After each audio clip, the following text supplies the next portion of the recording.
Hello everyone, welcome to Study IQ. In this video, I will bring to you the best Indian MCQs for the month of August. This is set 4 in English. Let's start the video. Union Minister of Power has launched an online portal called DRIPS portal. What is DRIPS? Disaster Resilient Infrastructure for Power Sector. Now DRIPS has been developed by which organization? DRIPS has been developed by Central Electricity Authority. And Central Electricity Authority works under the Ministry of Power. So as the name says, disaster resilience. So in the power sector, there can be a lot of disasters like short circuit, like for example, fire, current, there can be multiple types of disasters. So basically, the Ministry of Power has launched DRIPS portal. This will allow for very quick identification and deployment of necessary resources to ensure that the power sector disruptions are addressed promptly and efficiently in a disaster-like situation. Sometimes the disaster can be big and therefore it can lead to power outage, which can affect a lot of people. Right? Now, what DRIPS will do? So DRIPS will serve as a single point of contact for all the designated nodal officers of all the departments of the power sector and other agencies also in the affected districts or state for managing the disaster. How they will manage the disaster? They will make sure that the inventory and the critical supplies are taken and emergency response is swift. Right?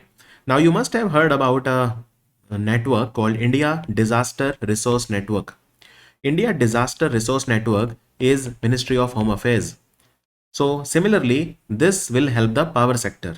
Just like Home Ministry has the India Disaster Resource Network, where all the resources, the critical supplies, the human resources, the inventory, they are managed for emergency response. Similarly, in the power sector, it will be DRIPS.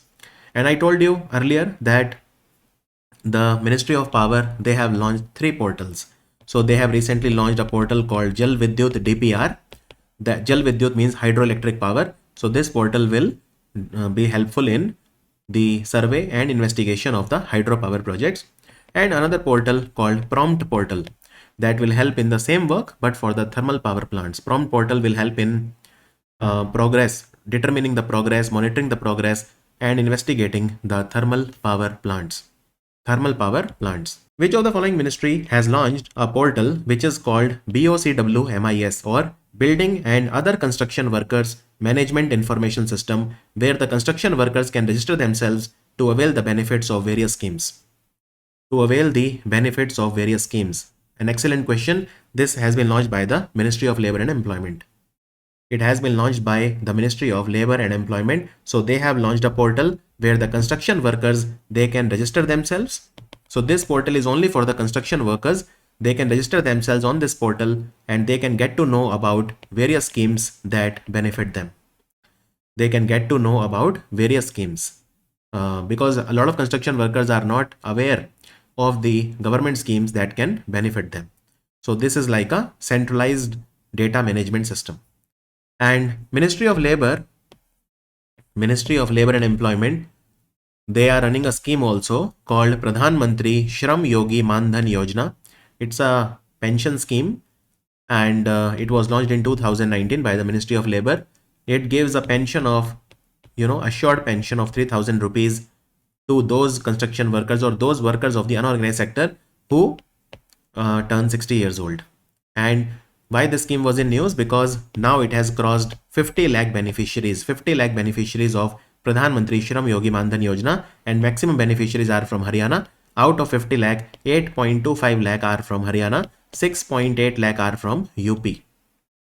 A recently launched FPS Sahay.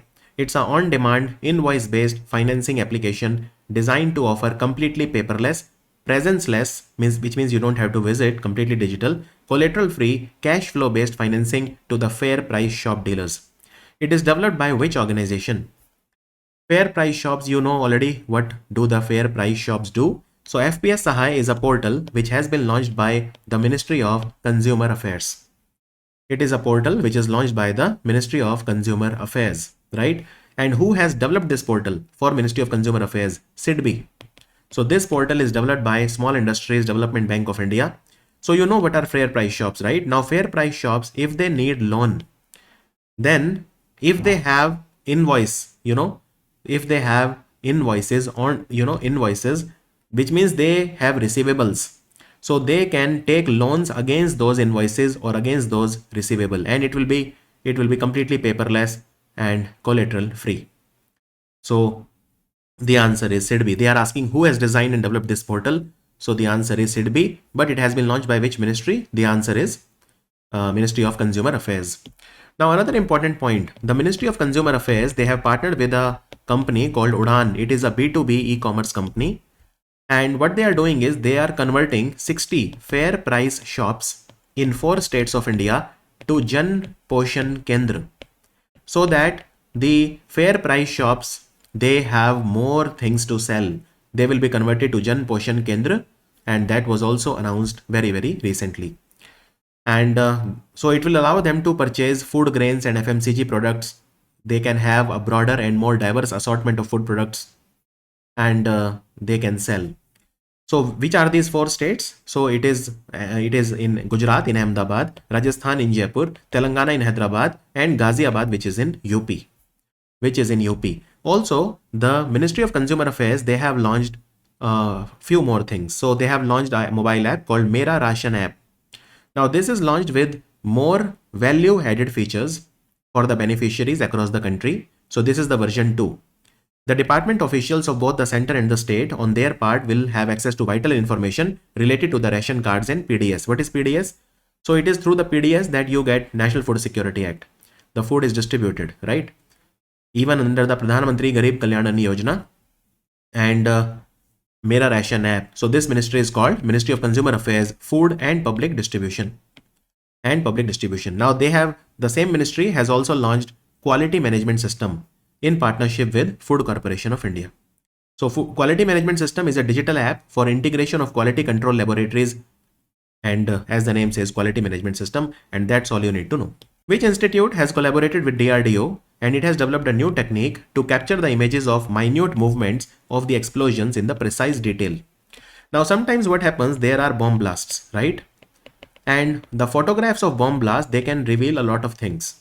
So this particular system, this particular technique can capture the images of minute movements of explosions in precise detail. And which institute has done it? It is IIT Indore. IIT Indore has developed it in collaboration with DRDO. And basically what they will do is they will, sometimes when there is a bomb blast, more often than not, there are blurred images and loss of details. So it interferes with the investigation. But they have developed a technique where the exposure time will be as low as 15 nanoseconds. And this system is capable of recording up to 7 lakh frames per second, giving the investigators or scientists a real-time look at how the particles behave during an explosion. It can be a normal explosion, it can be a bomb blast, it can be any explosion. And why was IIT Indore in news recently? So there is a center called C Narmada for Narmada River Water Management. It has been set up in the campus of IIT Gandhinagar, but IIT Indore is collaborating with IIT Gandhinagar for this. C Narmada Center has been set up in the campus of IIT Gandhinagar, but with the help of IIT Indore. And this is very similar to C Ganga. C Ganga was set up in IIT Kanpur. That was for Ganga River Basin Management. And let me tell you, recently IIT Indore was in news for one more reason. What was that? So they have prepared special shoes for the Indian Army people. The shoes are called TENG shoes. They have a technology called TENG, or Tribo Electric Nano Generator. Now these shoes will generate electricity and also provide real-time location tracking. National Payment Corporation of India has launched a new feature on its UPI platform to enhance the convenience and security in digital transaction across India. What is the name of this new feature? The name of this new feature is called UPI Circle. It is called UPI Circle.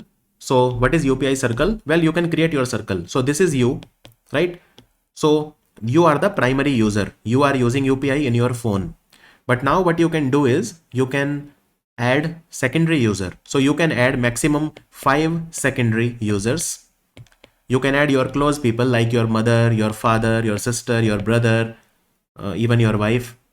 So you can add 5 people in your circle. Now these are secondary users. All of these are secondary user. So secondary user will be a trusted individual, right? And you can give them two types of delegation. One is a full control, that is called full delegation, and one is called partial delegation. So they will be added to your UPI, which means they can make UPI payments on your behalf. Now, if you have given them partial control or partial delegation, then the OTP will come to you for approval. The authentication will be done by you. They can initiate the transaction, but authentication will be done by you. But if you have given them full delegation, then they can make payments. How much? So monthly limit is 15,000 per delegation, right? And maximum transaction limit is 5,000. So 5,000 is the limit for per transaction, and 15,000 is the limit for 1 month or one per delegation or per person. So this is something that you should know. This is called UPI circle, and it will become very popular. Just watch out, because you can now delegate payment responsibilities to trusted secondary users. Now keep in mind that one user can add maximum 5 secondary users, but one secondary user can accept delegation from only one primary user. So if you are a secondary user, you can accept the delegation only from one primary user. Organization has issued bonds worth 225 million US dollar. These are principal protected Amazon reforestation linked outcome bond. So the interest rate that you will get will depend on whether the climate targets are achieved or not. So there is a minimum interest rate and there is a maximum interest rate. The minimum interest rate on the bonds will be 1.745%, and if the reforestation targets are achieved in the Amazon forest, it can go as high as 4.362%. It looks less. Even if you achieve the maximum, it is still less. But then there is a word called greenium. So companies, individuals, they are willing to take less interest if it helps environment. This is a noble initiative. So who has issued it? IBRD, International Bank for Reconstruction and Development, which is a part of the World Bank Group. It is the lending arm of the World Bank. It has issued 225 million worth US dollars Amazon reforestation linked outcome bond. So these are 9-year bonds. They were priced on 13th of August and they will mature on 31st of July 2033. And where will they be listed? They will be listed on the Luxembourg Stock Exchange. Luxembourg Stock Exchange.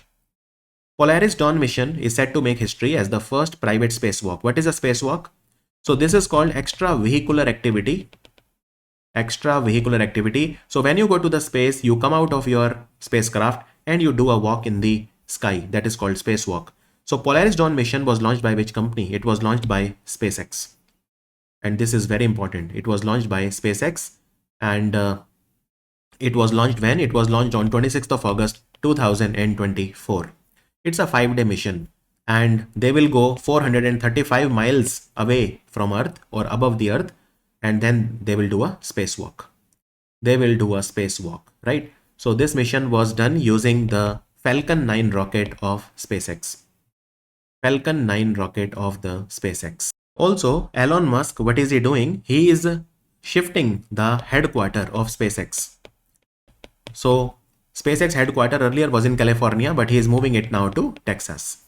He is moving it to Texas. And these are the 4 people who have gone in the Polaris Dawn mission. So Jared Isaacman is the brain. He is the financier also. He's a billionaire. And then there are others. So 4 people are going.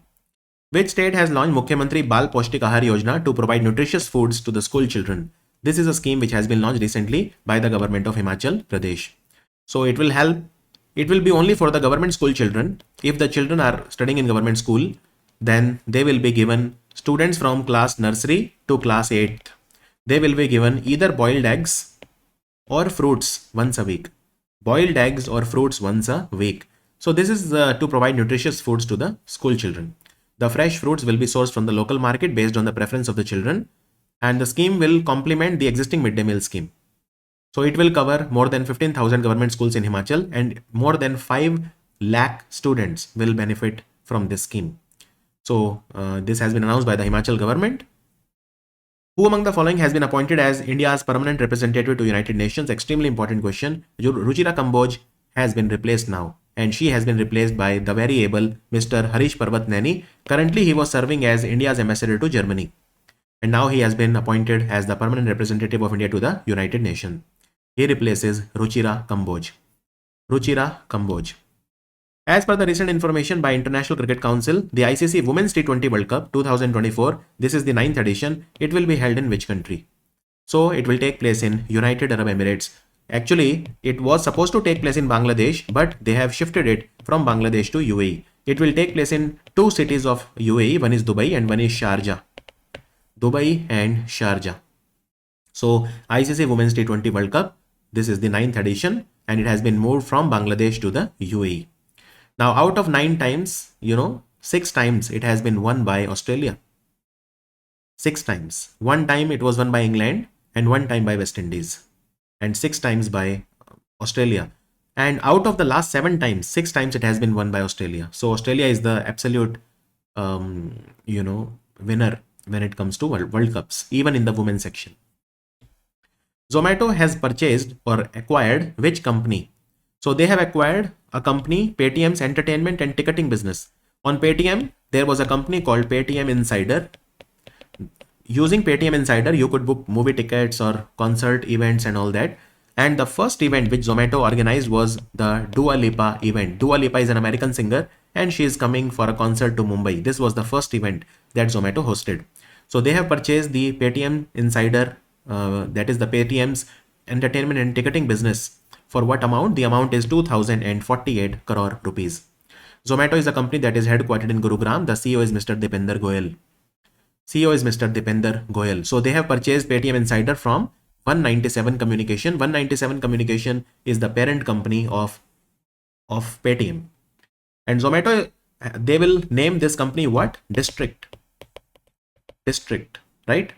So on District app, you can, you can have dining, movies, sports tickets, live performances, and all those things. Recently, which of the following organization has signed a MOU with the Department of Post that works under the Ministry of Communication for physical verification of new units being set up across the country under the Prime Minister's Employment Generation Program?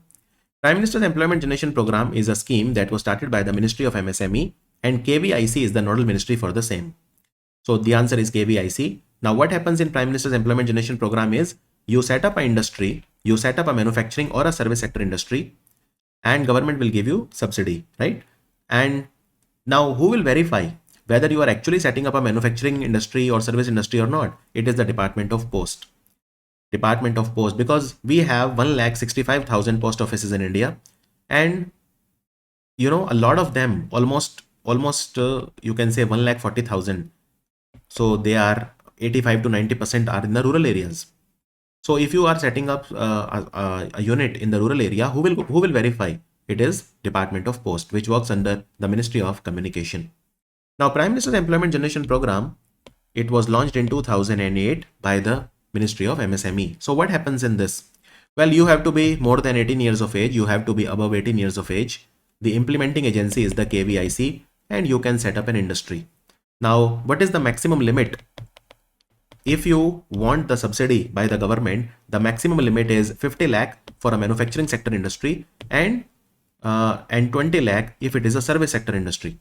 50 lakh maximum investment limit for manufacturing sector industry and 20 lakh for a service sector industry, right? And how much subsidy are you going to get?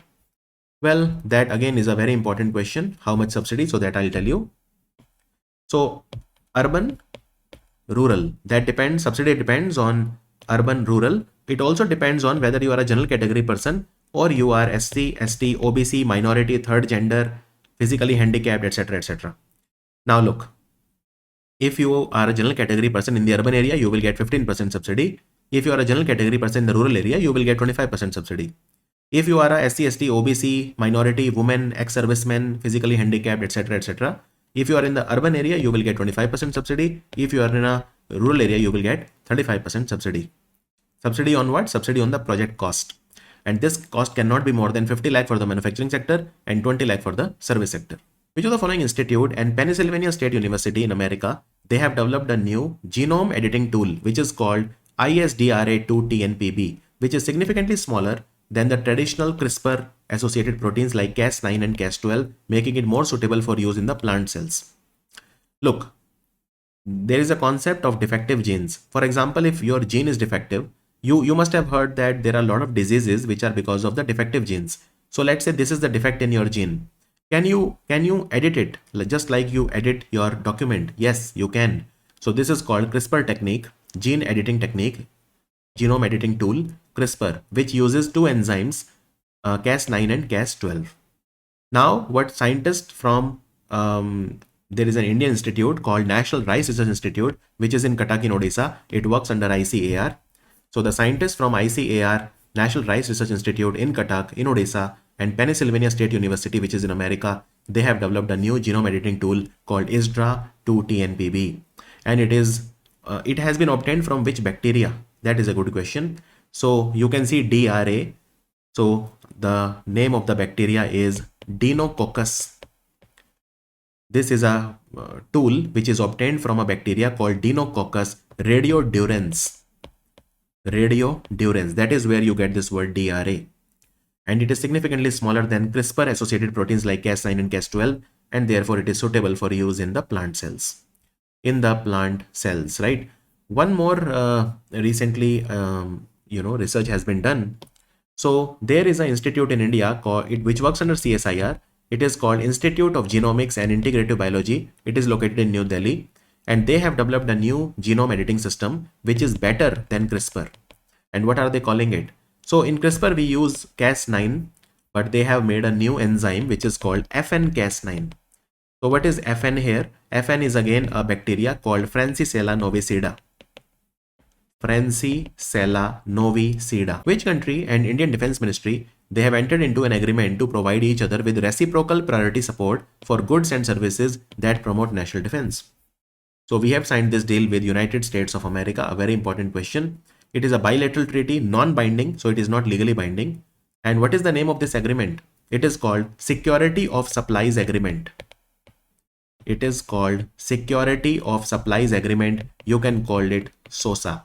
Now, we signed a lot of agreements with America like LEMOA and all those. So SOSA is Security of Supplies Arrangement. So basically, goods and services America will give us and we will give to America for promoting national defense. This agreement is called Security of Supplies Agreement. This is a landmark agreement, extremely important from exam point of view. Now the two countries, they have signed one more MOU, which is the Memorandum of Agreement regarding the assignment of liaison officers. Assignment of liaison officers. What is liaison officer? Basically who coordinates, right? So one military officer from India will be posted at a military base of America, and one officer from America will be posted at a military base of India. So one naval officer from India will be posted at the US naval base in Bahrain. One military officer, one naval officer from India will be posted at the US base in Bahrain. Now, Securities of Supplies Agreement will enable both the countries to acquire from one another the industrial resources they need to resolve unanticipated supply chain disruptions to meet national security needs. National security needs, right? So a very, very important question. And look, India is not the first country with which America has signed this agreement. In fact, America has this arrangement with SOSA agreement with 18 countries. So India is the 19th country with which America has signed this agreement called SOSA. And America has done an exercise with South Korea recently called Freedom Shield. It is called Ulchi Freedom Shield. Which of the following company has become the fifth unicorn of the calendar year 2024? Fifth unicorn is a renewable energy company called Athar Energy. It is a Bangalore-based company. It is an electric scooter manufacturer. Athar Energy. So it has raised an investment of 600 crore rupees recently, which is around $71 million from National Investment and Infrastructure Fund (NIIF). And this is a company which was started in 2013 by Mr. Tarun Mehta and Mr. Swapnil Jain. So it is the fifth unicorn. A unicorn means a company which touches a market value of $1 billion. Which are the other four? So Perfios, we have Krutrim, we have Porter, and we have Rapido. Right? So by the way, NIIF, National Investment and Infrastructure Fund, 49% ownership in this fund is of the Indian government. Right? And very recently, Rapido became the fourth unicorn, Porter became the third unicorn of this year, Krutrim was the first, and Perfios was the second. So these companies have become unicorn this year. Kite GNU Linux 22.04. It's a new free operating system. It has been launched. It is designed for the public schools of which state? So Kite, what is Kite? Kite is basically an institute. It is called Kerala Infrastructure and Technology for Education. Kerala Infrastructure and Technology for Education, Kite. So Kite GNU Linux is an operating system for the government schools in Kerala. The answer is Kerala. It will promote digital education because 3 lakh computers will be connected with this free Linux operating system. And Linux operating system works on Ubuntu. See, basically, this Kite GNU Linux is a customized version of Ubuntu. It is a customized version of Ubuntu. India and Japan, they have held their 2+2 foreign and defense ministers meeting. You can see the foreign minister of India, Jaishankar, defense minister of India, Rajnath Singh. They met with their counterparts from Japan. They met the foreign and defense ministers of Japan. So where did this meeting take place? This meeting took place in New Delhi. The answer is New Delhi.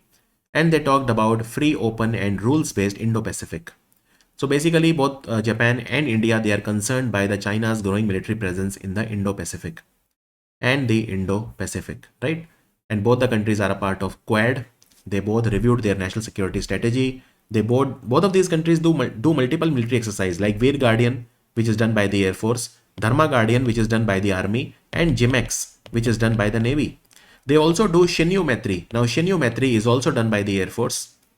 Veer Guardian is also done by the Air Force, and Malabar. In Malabar, all the Quad countries are there: Australia, US, India, and Japan. And they also do a Coast Guard exercise known as Sahyog Kaijin. So multiple exercises take place between these two countries. So India and Japan will work together, and they one very important thing happened in this meeting. So there is a Japanese, technology called Unicorn, which is also known as NORA 50. NORA 50. What is it? It is a antenna. It is an antenna that is used by the ships, and Indian ships will be integrated with Unicorn or NORA 50 technology. So this was the highlight of this meeting. The transfer of the Unicorn or the NORA 50 technology. Unicorn means Unified Complex Radio Antenna. In short, Unicorn. So Unicorn or NORA 50 technology will be transferred by Japan to India, and it will be very useful because these are very high quality antenna that are used by the ships. There is an autobiography called The Scientist Entrepreneur, Empowering Millions of Women. It is the autobiography of whom? It is the autobiography of Dr. Kalpana Shankar. Dr. Kalpana Shankar, right? So she was a nuclear scientist, but then she became an entrepreneur. As per the recently updated Model Foster Care Guidelines in India, what is the newly specified age range for individuals who are eligible to foster children? What is the meaning of foster children? Foster children basically are those children who are raised by any person other than their biological parents, right? And Ministry of Women and Child Development, they have given these guidelines, right? So, for example, if you want to adopt a child, adoption comes much later. First, you have to keep the children as a foster children. You have to raise them and then you can apply for adoption. So, individuals who are between the age of 35 and 60, they can foster children. And the most important part is even the single, earlier only the married couples could raise children, foster children. But now even if you are single, then you can raise children. You can now foster children. You can take care of them, take care of their education. It's just like your own child. So irrespective of your marital status, you can take care of children if your age is between 35 and 60. So you can be unmarried, you can be married, you can be widowed, you can be divorced, doesn't matter. Now here, if you are a single woman, you can foster and adopt children, both male and female. But if you are a single male, then you can only, so single men, they are restricted to fostering and adopting only male children. A single man cannot adopt a female child, right? So earlier, the previous guidelines were the guidelines of 2016. So previously, the 2016 guidelines, they limited the foster care to only the married couples, right? But now you can foster children. And the eligible children for foster care in India, they are typically over the age of 6 and without suitable guardians. Without suitable guardians.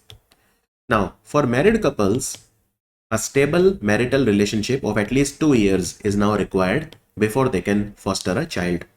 Also, the mandatory fostering period before adoption has been reduced from 5 years to 2 years. So if you want to adopt a child, right, you have to first foster him for 2 years, keep him with you, take care of him like a child, and then you can apply for adoption. Earlier this was 5 years, but now the fostering period has been reduced from 5 years to 2 years. 5 years to 2 years. So all of these are the guidelines that you should know. And by the way, if you want to adopt a child, you have to register yourself on a portal called Carings Portal. Carings Portal. Carings Portal means what? Now, Carings Portal is a portal of the Ministry of Women and Child Development, and this portal was designed and developed and maintained by NIC, National Informatics Center, which works under the Ministry of Electronics and IT. But this is a portal of Ministry of Women and Child Development. Caring stands for Child Adoption Resource Information and Guidance System. In short, Carings Portal. Carings Portal. So, Carings Portal was launched in 2011, and the latest version is Carings version 3.2, which was released in November 2022. And you will find a lot of childcare institutions, district child protection units, specialized adoption agencies. All of this you will find here. So do remember that, very important. And there we also have Central Adoption Resource Authority. Again, this works under the Ministry of Women and Child Development. It is a statutory body and it is an autonomous body. It is the nodal body for the adoption of Indian children. It is the main body. It is the nodal body for the adoption of Indian children. Do remember that as well. Let's move on. The Union Minister of New and Renewable Energy, Prahlad Joshi, has chaired the signing of India's first ever agreement to export green ammonia to which country? Green ammonia. Green ammonia is an environment friendly fuel. It can be used as a fuel, and Japan is the answer. So it is not like Indian companies, only Indian companies will be manufacturing it and then exporting to Japan. Even the Japanese companies in India, they will manufacture it, and then whatever is manufactured, it will be shipped to Japan. So there are a lot of companies, like for example, Samcorp. Samcorp is a company that is based in Singapore. Similarly, there is a company called Sojitz, which is based in Tokyo. There is a company called Kyushu, which is based in, again, Japan, in Fukuoka. Then there is another Japanese company based in Tokyo called Nippon. So all of these, they have signed agreement with India, and green ammonia from India will be sent to Japan. This is the first of its kind collaboration between the two countries. So India is becoming a global green energy powerhouse. Global green energy powerhouse. Is that clear? And with Japan, let me tell you that Japan is providing India what? That I will tell you. So Japan will provide India with a special antenna that will be used on the Indian naval ships. And what is this antenna? So this antenna, you can call it NORA 50. You can also call it Unicorn antenna. Unicorn or NORA 50 is the name of the antenna that Japan will be providing to India. Let us move on. As per the recent information, Uttar Pradesh is set to launch the UP Agriculture Growth and Rural Enterprises Ecosystem Strengthening, or UP Agris project, to boost the agriculture across the state. What is the total investment in this project? Total investment will be 4,000 crore rupees. And this is a loan that is given by the World Bank to UP. So this project is funded by Uttar Pradesh. So they want to support, or they want to boost farmers' income. They want to boost agriculture productivity and agriculture-based industries across the state.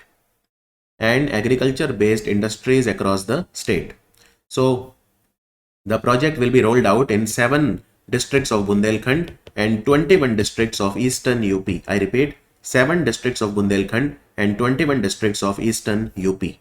In UP, agriculture is done on 165 lakh hectare of land out of 243 lakh hectare. That is the total land that is cultivable land, and out of that 165 lakh hectare. So 76% of the land is under cultivation. And Western UP contributes the maximum to agriculture. So 50% of the agriculture output of UP comes from Western UP. Eastern UP contributes just 28% and Bundelkhand contributes only 5.5%. So that is why they are launching this project in 21 districts of Eastern UP and 7 districts of Bundelkhand and 4,000 crore. Now, will the entire 4,000 crore will be provided by the World Bank? No. So out of the 4,000 crore, which is the total cost of the project, 2,737 crore will be funded by the World Bank and the remaining 1,166 crore will be funded by the state government of UP. By the state government of UP. This is the UP Agris project. Very important. And by the way, Uttar Pradesh government has also started a scheme called Mukhyamantri Yuva Udyami Vikas Yojana. Mukhyamantri Yuva Udyami Vikas Yojana. What is this scheme? So in this scheme, 1 lakh entrepreneurs, 1 lakh entrepreneurs will be created every year by providing them interest-free loan up to 5 lakh rupees. So up to 5 lakh rupees of interest-free loan will be given to 1 lakh people of UP and they will be converted to entrepreneurs. With the help of this money, they will start their business. And this scheme will run for 10 years. So in 10 years, 10 lakh entrepreneurs will be created in UP. 10 lakh entrepreneurs will be created. And the maximum loan that you can take first time is 5 lakh, up to 5 lakh. And if you pay this back on time, next time you can take up to 7.5 lakh. As per recent information, which of the following High Court is set to launch a first of its kind online court called 24/7 OWN Court. Here OWN means open and networked court. Open and networked court. So this has been launched recently by the Kerala High Court. The answer is Kerala High Court. And this project was inaugurated by the Chief Justice of India, D.Y. Chandrachud. D.Y. Chandrachud. So what is this open and networked court? So basically this new initiative, it allows all the court processes to be conducted exclusively online. Everything that happens in the court is online, right from filing of a case to registration of a case, admission, appearances, hearing, passing of judgment, passing of the order, everything is done online, right? And the OWN Court initiative was first launched in the Kollam district. So completely digital courts basically. And then these courts, they are also connected to E-Seva Kendra, mobile E-Seva Kendra, from where even normal people, they can file cases, So that has also been done. In fact, so Kerala High Court launched the first mobile E-Seva Kendra in Idukki. First mobile E-Seva Kendra was launched in Idukki. So even before the launch of the OWN Court, the E-Seva Kendras were launched so that the people, they can come to the E-Seva Kendra and they can file cases or they can obtain the copies of judgments and orders like that. So they are creating a very big infrastructure for the same. Also, Chief Justice of India, Mr. D.Y. Chandrachud, he inaugurated an online alternate dispute resolution mechanism called WeSolve. So the judges in Kerala, they will be able to refer the disputes to WeSolve and the parties can then conduct negotiations on the platform without having to physically convene in the same location. So this is an alternate dispute resolution. You can do the settlement outside court on this platform called WeSolve. And it has also been launched by the Kerala High Court. The Union Minister for Civil Aviation, Mr. Kinjarappu Ram Mohan Naidu, he launched the guidelines for seaplane operations in India in New Delhi. The new norms are aimed at encouraging the seaplane operations under which of the following schemes or mission. What is a seaplane? Seaplane is a very small plane where like 10-20 people can sit. It flies just above the sea and it is used in tourism a lot. So for example, when you go to Maldives from the Malé airport, if you go to your luxury hotel, you will have to take a seaplane. For a lot of hotels, it is mandatory. Now, seaplanes operations will be encouraged as a part of Udan scheme, Ude Desh Ka Aam Nagrik, which is a regional connectivity scheme. And this is a scheme by the Ministry of Civil Aviation. So these guidelines, they prioritize the safety and security of the seaplane operations in India, right? And there will be no need for a waterdrome license. If you want to seaplane operations, there will be no need for a special waterdrome license. Commercial pilot license holders, they can now directly obtain seaplane ratings that will allow them to fly seaplanes. So if you have a commercial pilot license, you will be able to fly Seaplanes also, provided you get seaplane ratings, but a separate license for seaplane or waterdrome license is not required. And let me tell you, Mr. Ram Mohan Naidu, the Minister for Civil Aviation, he also launched the Udan version 5.4. Udan version 5.4. So what is this?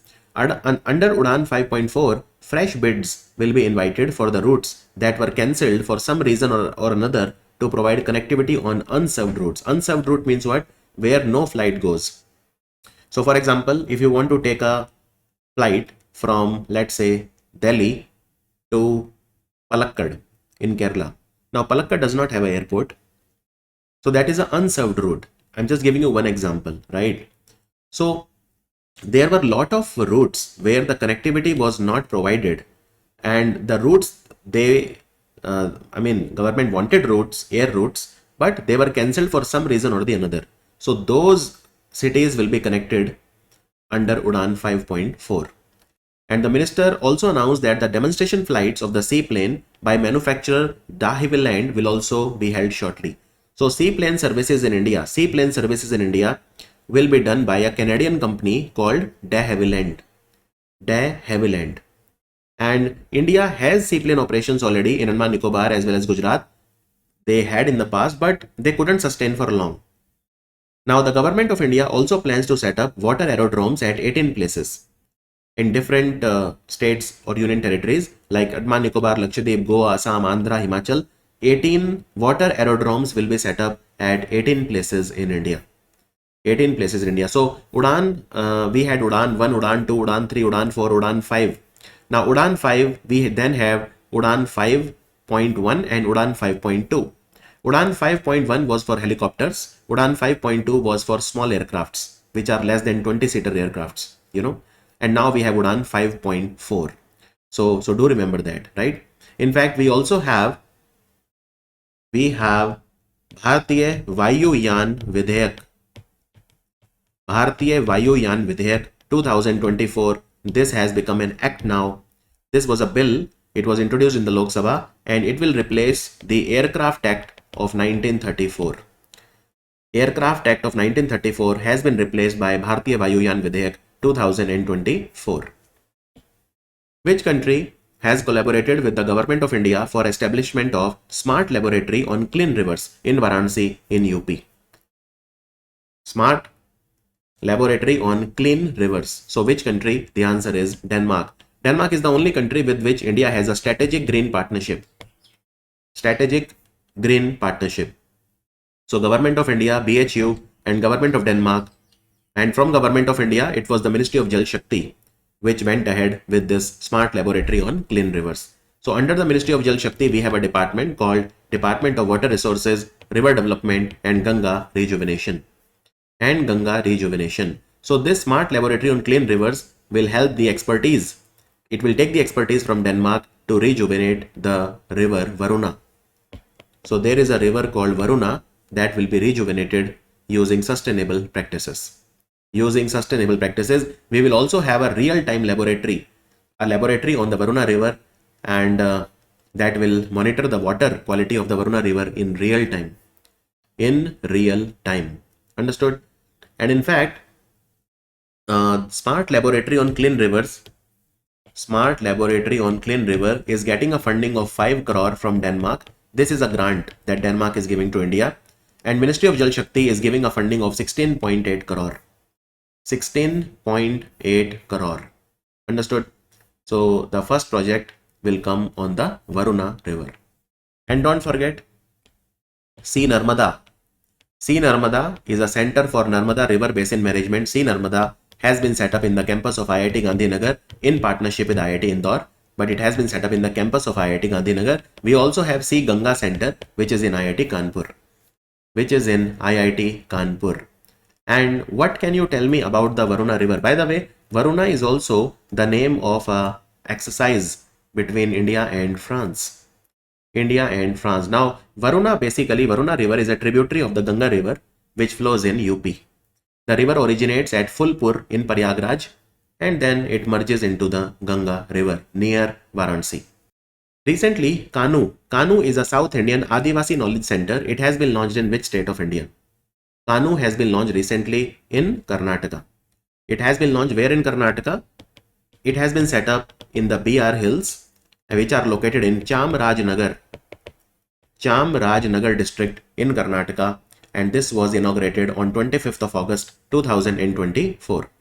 25th of August 2024. So this is the first Adivasi Knowledge Center, or Adivasi means tribal person, so tribal knowledge center which has been opened in South India. So it is the first ever knowledge center on South Indian Adivasi past, present and culture, a tree of knowledge. Now Kanu has been set up at which location? Kanu has been set up at the Institute of Public Health building, which is in Chamrajnagar. It will have a library where you can learn about the tribal people. It will have a books. It will have a lot of books, yeah, those books they will be available online also. So the idea of this South Indian Adivasi Knowledge Center, it came in June 2023. And by the way, what is the meaning of the word Kanu? Kanu in Kannada language means evergreen forest. And who is setting this up? So it's a collective effort of lot of leaders and scholars from South Indian Adivasi communities. You know, it is an effort of lot of tribal leaders from South India.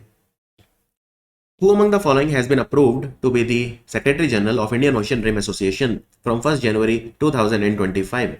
A very nice question. What is Indian Ocean Rim Association? Well, this is an association. This is a coming together of a lot of countries that I will tell you in a bit. First, the answer is Mr. Sanjeev Ranjan. Sanjeev Ranjan will be the Secretary General of Indian Ocean Rim Association for 3 years from 1st January 2025 to 31st December 2027. And he will replace Mr. Salman Al Farisi from Indonesia. Salman Al Farisi from Indonesia, who was the Secretary General of IORA from 2022 1st January to 31st December 2024. And Sanjeev Ranjan is a IFS officer. He has been India's ambassador to countries like Argentina, Colombia, and all these, right? Now, Indian Ocean Rim Association is an organization of multiple countries. So there are 23 members of Indian Ocean Rim Association, and it is headquartered in Ebene. Ebene is a city in Mauritius. Ebene is a city in Mauritius. And 23 members and 12 dialogue partners are also there. But just remember the number of members. So 23 members are there. As per recent information, who among the following will receive National Lata Mangeshkar Award? National Lata Mangeshkar Award from Madhya Pradesh government for the year 2023.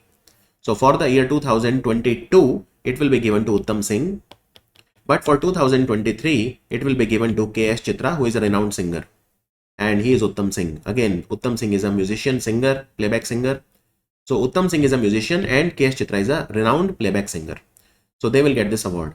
And this will be given on 28th of September, which is the birth anniversary of Lata Mangeshkar. Look, Lata Mangeshkar was born in Madhya Pradesh in Indore. And that is why this award in the name of Lata Mangeshkar was started in 1984. It carries a cash prize currently of 2 lakh rupees. And yeah, so Lata Mangeshkar Award. Lata Mangeshkar also got the Bharat Ratna in 2001, but she passed away in 2022 in February. So National Lata Mangeshkar Award is given by the government of Madhya Pradesh. The recent death of Leonard Hayflick, a prominent biomedical researcher, has brought renewed attention to his groundbreaking discovery known as Hayflick limit. What is the meaning of Hayflick limit? Hayflick limit basically means it limits the divisions which a cell can have before entering senescence. So you know that there are cells in our body, right? Those are called somatic cells. Our body is made up of somatic cells. There are 2 types of cells in the human body. Let me explain what is the meaning of this. So in our body, the body cells are called somatic cell, and then there are reproductive cells, sex cells. Those are different. Somatic cells, the number of divisions which they can do is limited, right? That is called Hayflick limit. Hayflick said that no human being can live more than 125 years. Why? Because the cells in our body, they can not divide unlimited. There is a limit, you know. So they can divide, let's say 40-60 times. That is what he said, 40 to 60 times. But after that, they cannot divide. So that is why people start aging. So cell division in the non-reproductive cell stops after 40 to 60 times. And that is why people start aging.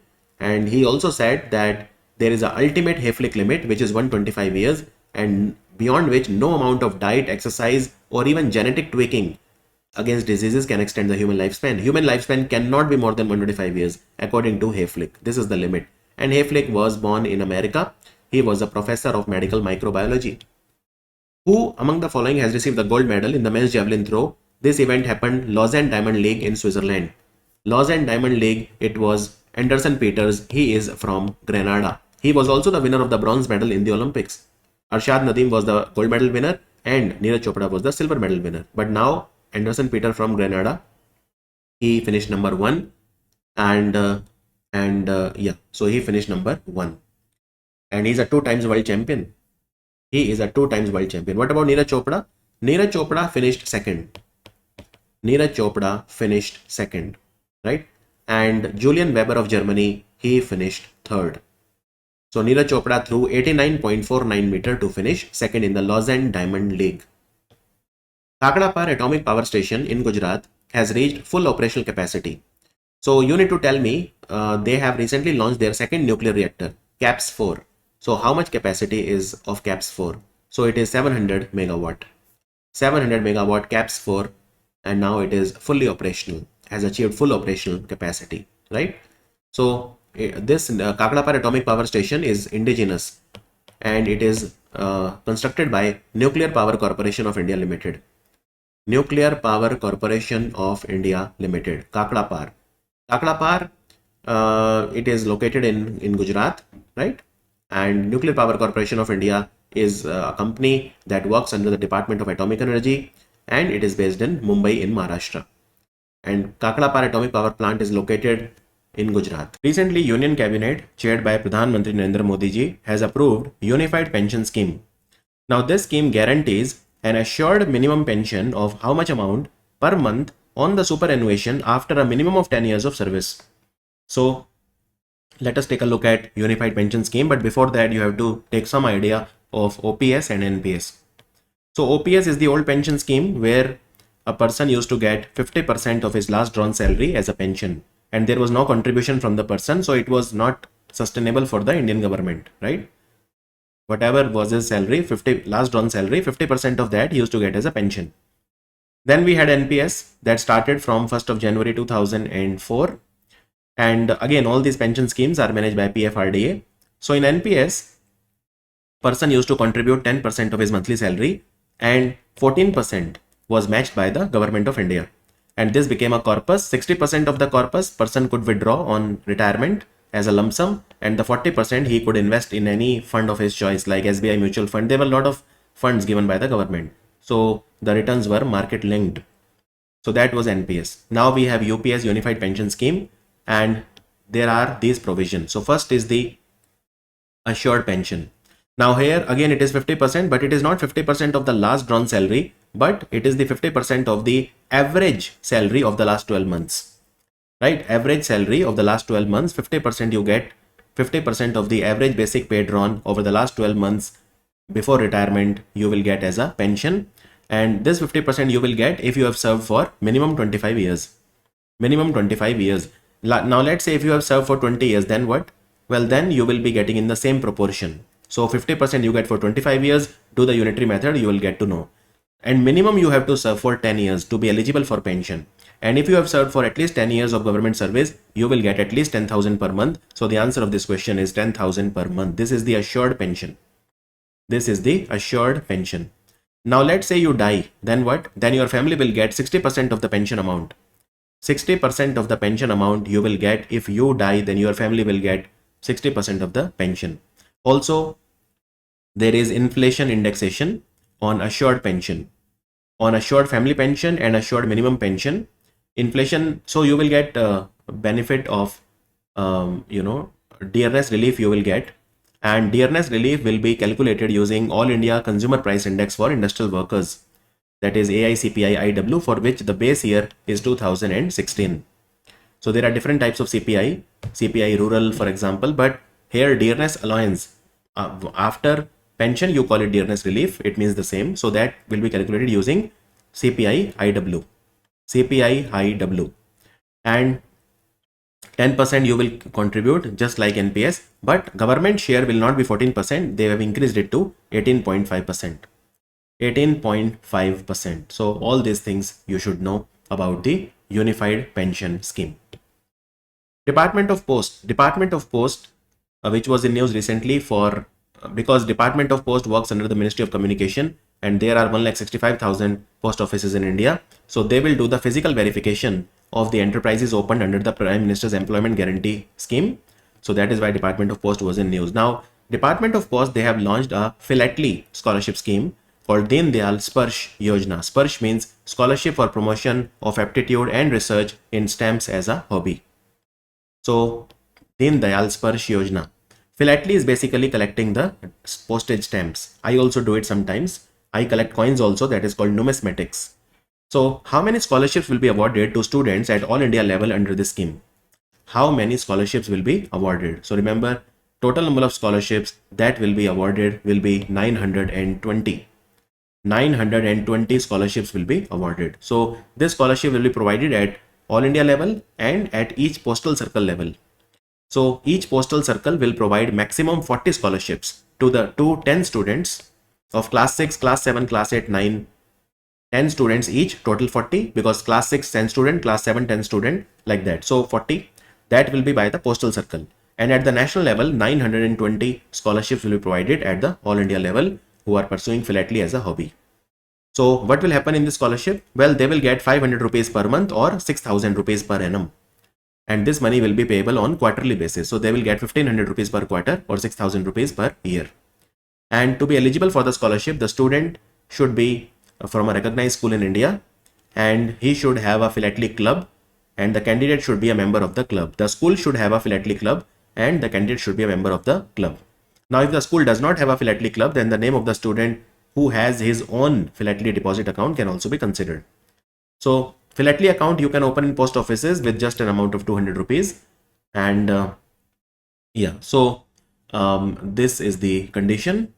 And then the selection of scholarship will be done on the basis of a written quiz of 50 multiple choice questions.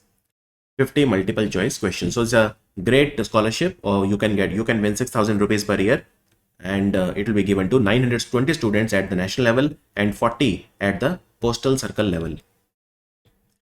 Union Cabinet has approved Bio E3 policy for fostering high performance biomanufacturing of the Department of Biotechnology. Now, Department of Biotechnology works under the Ministry of Science and Tech. So what does E3 stand for in Bio E3? In Bio E3, what is the meaning of E3? It is economy, environment and employment. Economy, environment and employment. So basically, Bio E3 policy is for having high performance biomanufacturing in the field of biotechnology. It has been started by the Department of Biotechnology. So a lot of innovation driven support to research and development and entrepreneurship will be given across different sectors. So high value bio-based chemicals, biopolymer and enzymes manufacturing, smart proteins and functional foods manufacturing, precision biotherapeutics, climate resilient agriculture. It will focus on all of these things. Carbon capture, marine and space research. It will focus on all of these things. So these are the strategic or the thematic areas. Strategic or the thematic areas. Department of Post has signed a MOU with which of the following centers to establish a standardized geocoded addressing system in India. Standardized geocoded addressing system. Department of Post is working closely with National Remote Sensing Center, Hyderabad. National Remote Sensing Center, Hyderabad, which is a center of ISRO. So basically what we will do is, this is a landmark collaboration. We will use the geospatial services, satellite data, and we will have a standardized geocoded addressing system in India to ensure that there is ease of logistics. We have to ensure simplified addressing solutions for citizen-centric delivery of public and private services. Geocoded addressing system will make tracking easier. It will streamline delivery services and optimize delivery routes. Based on the recent updates, how many seats have the government of India decided to allocate for Malaysian nationals under India's Technical and Economic Cooperation Program in the areas of cybersecurity, artificial intelligence and machine learning? So the answer is 100 seats. 100 seats. Now look, Prime Minister of Malaysia, he was elected as the Prime Minister in 2022, and since then it was his first visit to India. His name is Anwar Ibrahim. So he visited India recently, and there is a lot of cooperation between the two countries. So one of that is that India has decided to allocate 100 seats to the Malaysian nationals under India's Technical and Economic Cooperation Program. in the areas of cybersecurity, artificial intelligence, and machine learning. So let me show you all what happened recently. Now, India and Malaysia, they had a enhanced strategic partnership, but it has been upgraded now to comprehensive strategic partnership. Comprehensive strategic partnership, right? And the bilateral trade between the two countries reached a record high of $19.5 billion. $19.5 billion. Also, we are having a local currency settlement system agreement with Malaysia. So, India's central bank RBI and Malaysia's central bank Bank Negara Malaysia, they are collaborating in this regard. Malaysia also wants to become a member of BRICS Forum. So, India is looking at the request of Malaysia to be a part of the BRICS Forum. Government of India has allowed a special allocation of 2 lakh metric tons of non-basmati white rice to Malaysia. So, Government of India is providing 2 lakh metric ton of non-basmati white rice to Malaysia. And of course, we are allocating 100 seats under India's Technical and Economic Cooperation Program for Malaysian nationals in the areas that I mentioned. Malaysia has also decided to join the International Big Cat Alliance as its founding member. International Big Cat Alliance was formed to basically protect the leopards, tigers, lions, and all these, And both India and Malaysia, they have decided to set up Ayurveda chair by Institute for Training and Research in Ayurveda under the Ministry of Ayush at a university in Malaysia. So we will set up Ayurveda chair in Malaysia. Also, we will set up a Tiruvalluvar chair of Indian studies again in Malaysia University. So all of these collaborations we will do. In fact, India has UPI, Malaysia has PayNet. These two will be joined together. And you also know that Malaysia is also a part of Project Nexus. Project Nexus, right? There are 4 ASEAN countries, there is RBI and there is Bank for International Settlement. Department of School Education and Literacy that works under the Ministry of Education has collaborated with which organization, and they have released an e-magazine called Sapno Ki Udaan to commemorate the first anniversary of landing of Chandrayaan 3 on the lunar South Pole. It landed on 23rd of August and therefore we celebrate it as the National Space Day. The place where it landed, we call it the Shiv Shakti Point. Shiv Shakti Point. So, Department of School Education and Literacy has collaborated with NCRT for the same. National Council of Educational Research and Training, NCRT. Right? So, NCRT and Department of School Education and Literacy are collaborating together. And 23rd of August, as I said, we celebrated it as a National Space Day. Sapno Ki Udaan is a e-magazine. And what is the theme of the Sapno Ki Udaan magazine? It is simply space. Space was the theme. There are a lot of articles, there are a lot of poems, all related to space and ISRO. And the e-magazine has puzzles also in English and Hindi. It has poetry, stories, anecdotes. It will be published on a quarterly basis. It will be published on a quarterly basis. Union Minister for Health and Family Welfare JP Nadda has inaugurated National Medical Register Portal, NMR portal, where, for what purpose? Now this is a portal that has been launched by the National Medical Commission. So MBBS doctors will be registered here. All the MBBS doctors of India, it will be mandatory for them to get registered on the portal. This is called National Medical Register. National Medical Register, right? So also every doctor who will get registered on NMR portal, his NMR registration will be linked to Aadhaar card also to ensure authenticity of the individual. So this will be like a very comprehensive database for all the allopathic doctors. Allopathic doctors are the MBBS doctors. And the uniqueness of the NMR is that it is linked with the Aadhaar ID of the doctor to ensure authenticity. To ensure authenticity, right? And what is National Medical Commission? National Medical Commission replaced the Medical Council of India in 2019. It's a 25-member body. There are 25 members in National Medical Commission. And recently Supreme Court has also made a committee. It is National Task Force for Safety of Doctors. Second largest diamond in the world, which is around 2,492 carat, has been discovered in a mine located in which country? So this is a mine located in the African country called Botswana. The answer is option C. Botswana country is also very famous for elephants, right? So this diamond was uncovered by a Canadian company called Lucara Diamond.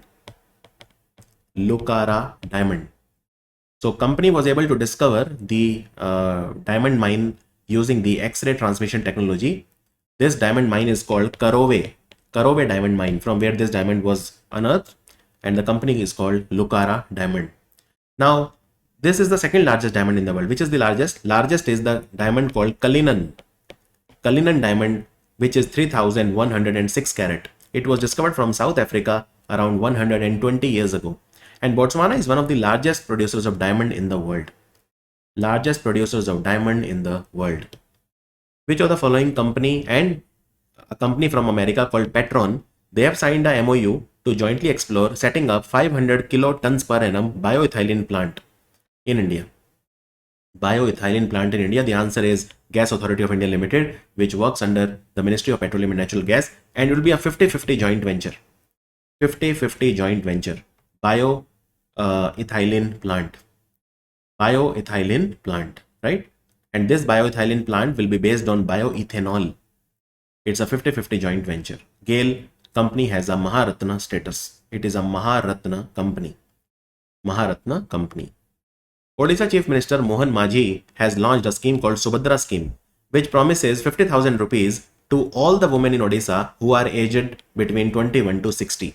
So 10,000 rupees every year for 5 years, total 50,000 rupees, right? So what is the total budget for the scheme?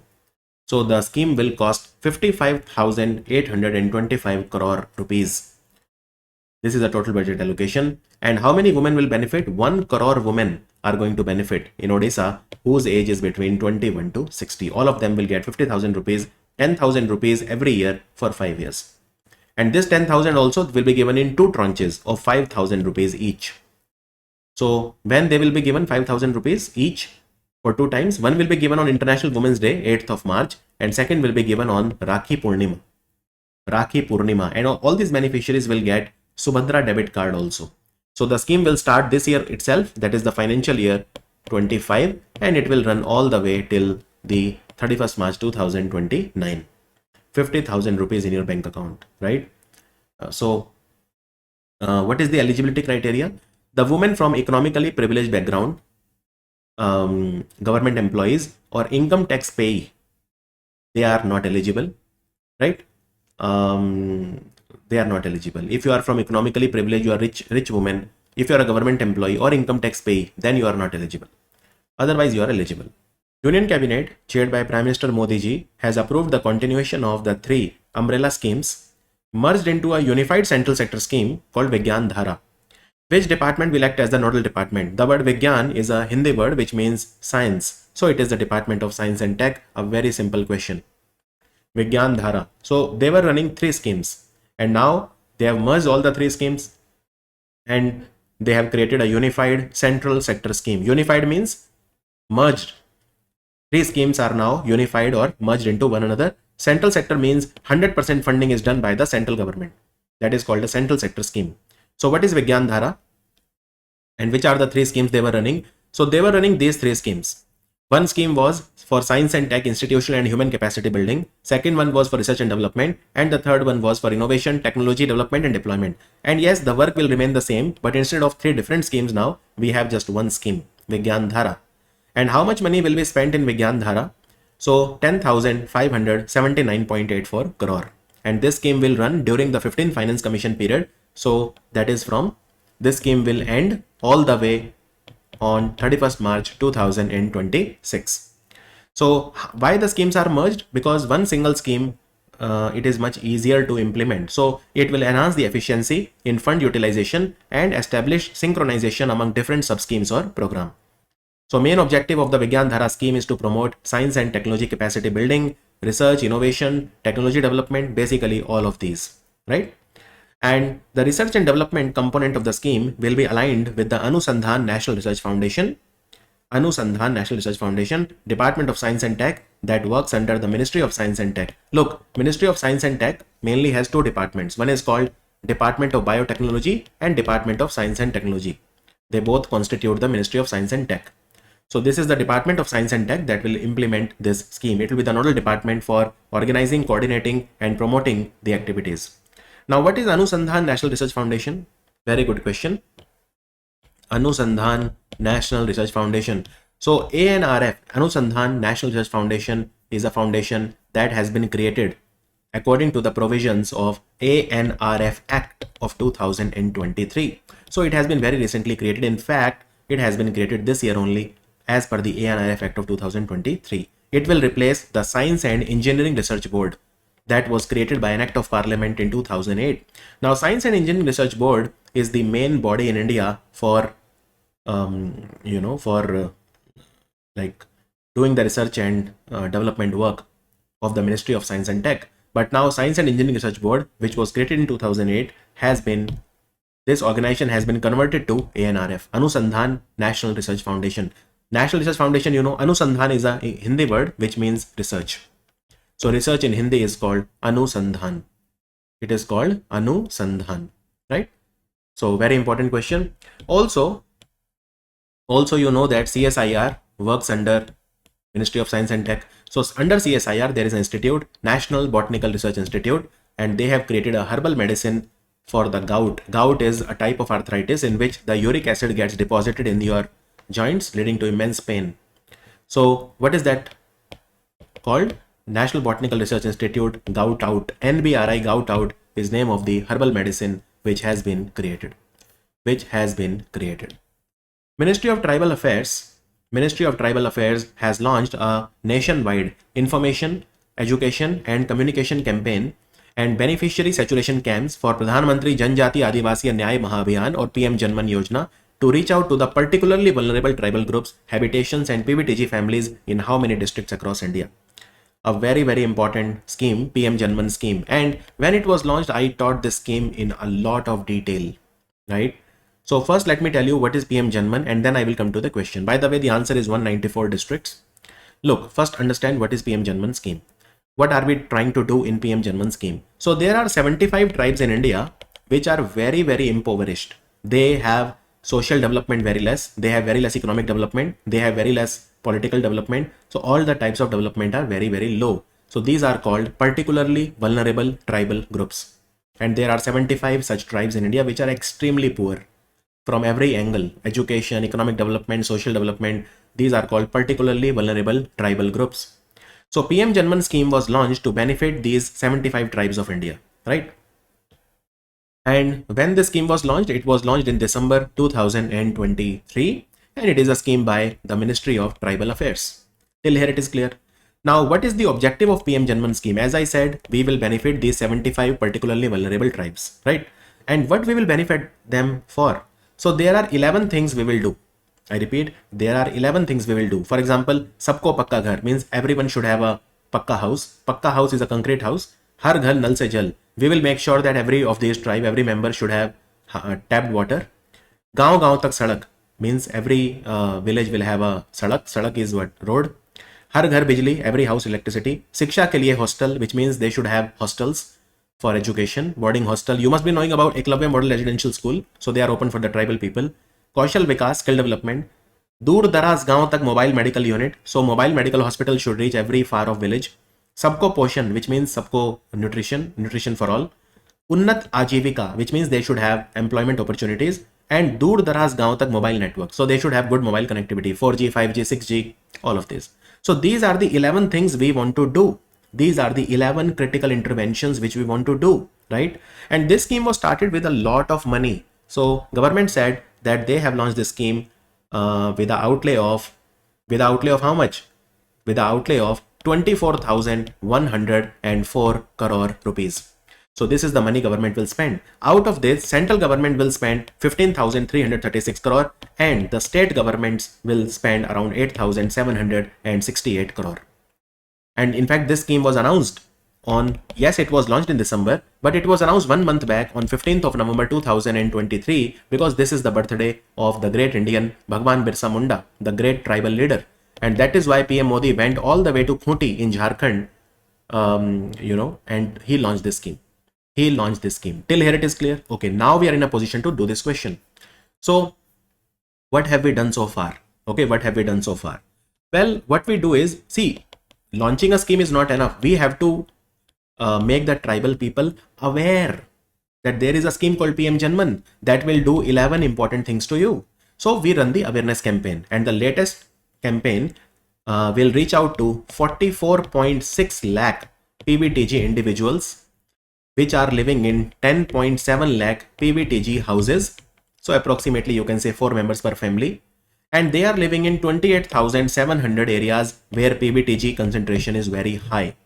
So these 28,700 habitations are in 194 districts. So that is why in these 194 districts, this scheme will run. This is an awareness campaign for PM Janman scheme. It will involve IEC. What is IEC? Information, education, communication. That is what we want to do. So now it's become very easy, right? Okay, so keep that in mind and let us move on. India has launched its first reusable hybrid rocket, which was developed by Space Zone India, which is a private company in Chennai, space technology company in Chennai, with Martin Group of New York. So what is the name of this rocket? So this rocket is called Rumi 1, RHUMI, Rumi 1. It was developed by a company which is based in Tamil Nadu in Chennai called Space Zone in collaboration with a company from America which is called Martin Group. Now, it reached around 35 kilometers away from planet Earth, and it is a reusable rocket, right? So when it was launched recently, you can see the rocket. It carried 3 cube satellites and it carried 50 pico satellites. Pico are like very, very small satellites, even smaller than the nano satellites. Pico is smaller than nano, by the way, right? Nano is 10 raised to the power minus 9. Pico is 10 raised to the power minus 12. So basically, these pico satellites are used to investigate various atmospheric factors, altitudes, ozone level, all these things, right? And these satellites, they collect data. They collect data on global warming, climate change, atmospheric conditions like cosmic radiation, UV radiation, air quality, ultraviolet rays, all of these they do. So Rumi rocket, so this mission Rumi was led by Anand Megalingam. Anand Megalingam is the founder of the company Space Zone, and he was given the mentorship by another great Indian space scientist. He is a former director of ISRO Satellite Center. His name is Dr. Mailiswamy Annadurai. Dr. Mailiswamy Annadurai. So it was launched recently. And by the way, you must be knowing National Remote Sensing Center, which is in Hyderabad. It is also owned by ISRO. So they have partnered with the Department of Post. Why? For geocoded addressing system. Geocoded addressing system that will improve the delivery services and logistics in India. DRPG, Department of Administrative Reforms and Public Grievances, under the Government of India. So it works under which ministry? Ministry of Pension, Personnel and Public Grievances. So they have partnered with which country, and they have signed a MOU on cooperation in the field of public administration and governance reforms for 5 years.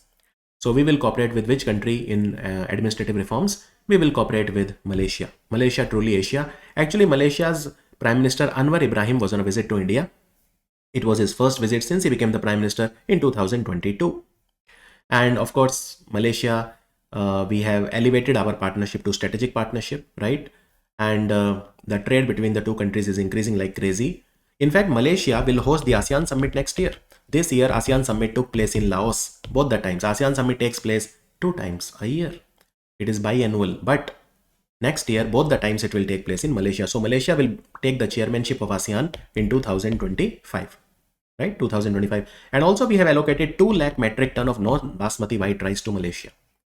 2 lakh metric ton of non-basmati white rice we have allocated recently to Malaysia. And there is a program of India called ITEC, or India's Technical and Economic Cooperation Program. So 100 people from Malaysia will come and study in India, and they will study in the field of cybersecurity, artificial intelligence, machine learning, etc., etc. And Malaysia is also one of the founding members of International Big Cat Alliance. And recently we have done Udar Shakti exercise, and Malaysia has said, by the way, Udar Shakti is the Air Force exercise, and Malaysia has said that I am stopping the orangutan diplomacy. I will not do it. Aram is the name of a program. It has been launched to enhance early childhood education. It has been launched in which Indian state? So it has been launched recently in Punjab. The answer is Punjab. Aram program. What is Aram? Aram means beginning, start.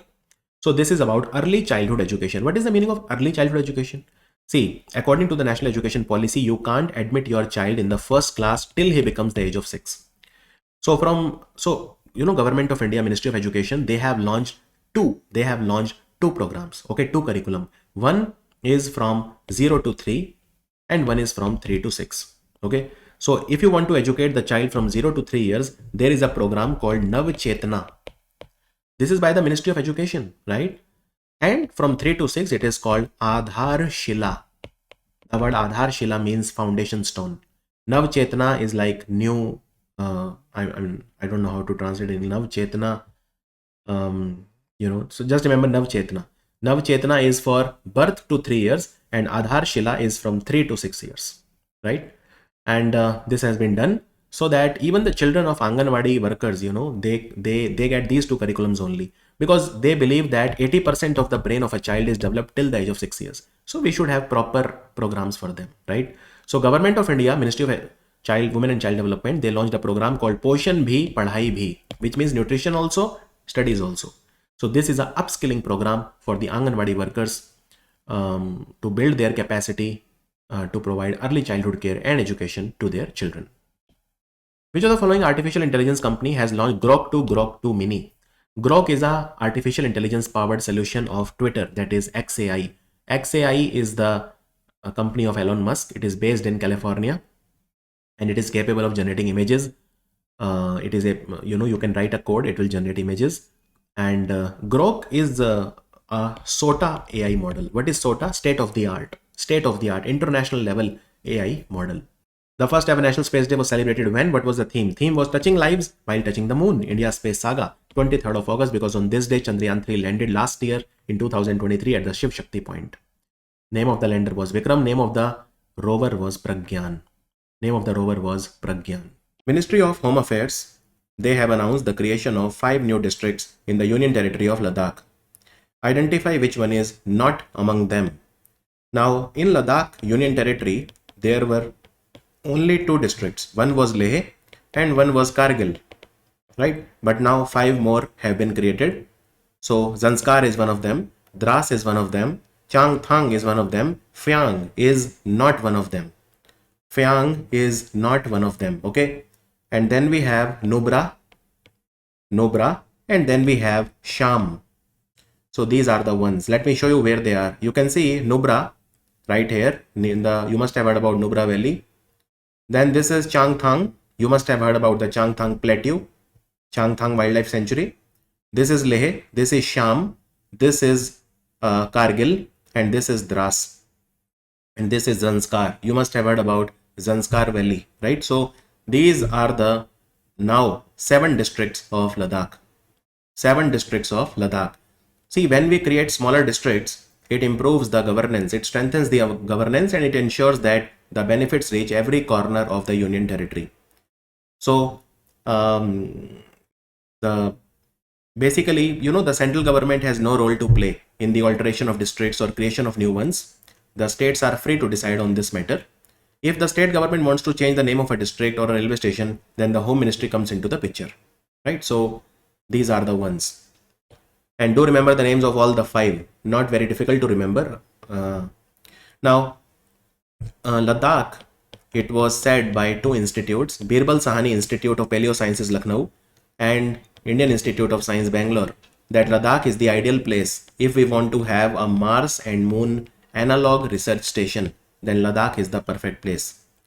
Analog research station. Also in Ladakh, recently Indian Army, they conducted an exercise which is called Parvat Prahar. It is called Parvat Prahar or Mountain Strike in English. Mountain Strike or Parvat Prahar. And also don't forget that recently in Ladakh, near the line of actual control, which is the border with China, there are 2 tank repair centers which have been opened. These are the world's highest tank repair centers. They are at a height of 14,500 feet. So one tank repair center is located in Neoma. There is a place called Neoma in Ladakh, and the other one at the DBO sector. DBO means Daulat Begoldi sector. Right? Which is very near to the Karakoram Pass. India's first indigenously developed monkeypox RT-PCR kit called Erba MDX has been recently developed by Andhra Pradesh MedTech Zone in partnership with which company? This company is based in Mumbai. It is called Trans Asia Diagnostics Private Limited. You know that monkeypox or mpox is spreading like crazy. Now this is a disease that initially was discovered in monkeys. That is why it was called monkeypox. But the word monkey is a racist word. So they are using the word mpox and they are not calling it monkeypox. So mpox mainly it is found in Central Africa, Central African countries, even the East African some countries and even West Africa some countries. Mainly it is found in African countries, right? but now it is spreading, and WHO has declared it a public health emergency, so they are extremely concerned about it. And Indian Council of Medical Research has already validated this kit. RT-PCR kit means what? Just like in COVID we saw, it is used for establishing whether you have mpox or not. So it is an innovative product, and it has high sensitivity and ease of use. So Arba MDX kit is cost effective. It is not very costly, and Trans Asia has developed it in partnership with the Andhra Pradesh MedTech Zone. Andhra Pradesh MedTech Zone. So do buy the kit and see if you have symptoms, whether you are mpox positive or not. So mainly in Central and West Africa it is found, and it is spread through what? It is spread through the rodents like rat, etc. It was first discovered in monkeys in 1958. In 1958. Moving on, Prime Minister Narendra Modi ji, during his visit to Poland, he announced the launch of Jam Sahib Memorial Youth Exchange Program, which will bring how many Polish young students to India annually? So, total 20 students from Poland, they will come to India every year, and their entire expense of education and everything will be borne by the government of India. 20 students every year. Now, something very significant, when was the last time an Indian Prime Minister visited Poland? So that was in 1979 when Morarji Desai, that time Prime Minister of India, that time he visited Poland. So after 45 years, Indian Prime Minister visited Poland. And Poland is a very important country, right? And in 2024, India and Poland, they are celebrating 70 years of diplomatic relations. 70 years of diplomatic relations. This is very important. Our diplomatic relations with Poland started in 1954, and therefore now we are completing 70 years of diplomatic relations. So 70 years, 70th anniversary of diplomatic relations between the two countries. In fact, PM Modi visited Ukraine also recently, and the diplomatic relations between India and Ukraine started in 1992. In 1992. So those are only 32 years old, but with Poland it is 70 years old. So now let me tell you all the things that you need to know about his Poland trip. So he basically visited Jam Sahib of Navanagar Memorial. So Navanagar is a place in Gujarat which is now called Jamnagar, right? And there is Jam Sahib of Navanagar Memorial which is in Poland. So basically there was a king of Jamnagar or Navanagar called Jam Sahib Digvijay Singh Ji Ranjit Singh Ji. He took in refugees from Poland and he gave them safety and care during the World War II in 1942. There were a lot of Polish children, Poland refugees. They were looking for shelter when Russia attacked Poland. So that time Poland refugees, they came to India, and the Maharaja of Jamnagar, or that time Navanagar, Jam Sahib Digvijay Singh Ji Ranjit Singh Ji, and in Poland we even have a memorial after the great gesture of Jam Sahib Digvijay Singh Ji Ranjit Singh Ji, right? So this was a great gesture by him. And PM Modi also visited Monte Cassino Memorial, which commemorates the Polish soldiers who laid down their lives in the Second World War. Then PM Modi announced that Jam Sahib Memorial Youth Exchange Program. As I said, 20 Polish youth will visit to India every year. And he also announced to promote Indian tourism. He asked the people who are living in Poland to promote Indian tourism. Also, Prime Minister of Poland, Prime Minister of Poland is Mr. Donald Tusk. Okay, not Donald Trump, Donald Tusk. And they have upgraded India-Poland relations to strategic partnership. Also, we have announced a 5-year joint action plan from 2024 to 2028. This action plan lists various priority areas. So we will mutually cooperate in security cooperation, political cooperation, trade and investment, transport and connectivity, climate, energy, mining, science and tech, and EU-India. And India and Poland, we have also signed a social security agreement to promote the mobility of the skilled worker. PM Modi also visited Tomb of the Unknown Soldier in Warsaw, the capital of Poland. And PM Modi also thanked Poland for helping in Operation Ganga. Operation Ganga was launched by India to evacuate the Indian citizens from Ukraine. And let me tell you, that, you know, one more thing. So basically, India wants to become a member of International Energy Agency, which is located in Paris, and Poland is helping India in that also. So all of these things were there. One very interesting thing, in Maharashtra there is a place called Purandar. Now Purandar is a place which is located in Pune, and Purandar is very famous for fig. In Hindi we call it anjeer. There is a fruit called fig or anjeer in Hindi, and fig juice we are exporting now first time to Poland, because Purandar in India is known for its exceptional quality of figs. And in fact, the Purandar figs are GI tagged products. GI tagged products. As per the recently issued comprehensive guidelines for handling public grievances, the timelines for effective grievances redressal has been reduced to how many days? From 30 days. So it has been reduced to 21 days by the union government. Comprehensive guidelines for handling public grievances. So you know that there is a portal called CP Grams portal, where a public can notify the government of their grievance. So this is the grievance filing platform, CP Grams, right? And it's an online web enabled system which was developed by National Informatics Center that works under the Ministry of Electronics and IT in partnership with Department of Administrative Reforms and Public Grievances and Directorate of Public Grievances. So earlier the timeline was 30 days, but now it has been reduced to 21 days. So in cases where the grievance redressal is likely to take longer, citizens shall be given an interim reply. Now it is very much possible that sometimes government is not able to give in 21 days the reply or the grievance solution, but then they will inform the citizen of India if that is not possible. But otherwise the timeline is now 21. It is 21, right? And recently, and who manages this portal? Yes, it was developed by NIC, but that is the engineering part of it, technical part of it. But this is a portal by the Ministry of Pension, Public Grievances and Personnel. So there is a separate ministry for handling public grievances, right? And also there is a centralized pension processing software called Bhavishya. So the Department of Pension and Pension Welfare, which works under the Ministry of Pension, they launched a software. It is a online pension sanction and payment tracking system. It was launched by the Ministry of Pension and Pension Welfare. Bhavishya portal. Which of the following country has approved a 52.8 million government-to-government deal for the sale of anti-submarine warfare sono buoys that will be integrated with the Indian Navy's MH-60 Seahawk helicopter? MH-60 Seahawk helicopter. So what is the answer?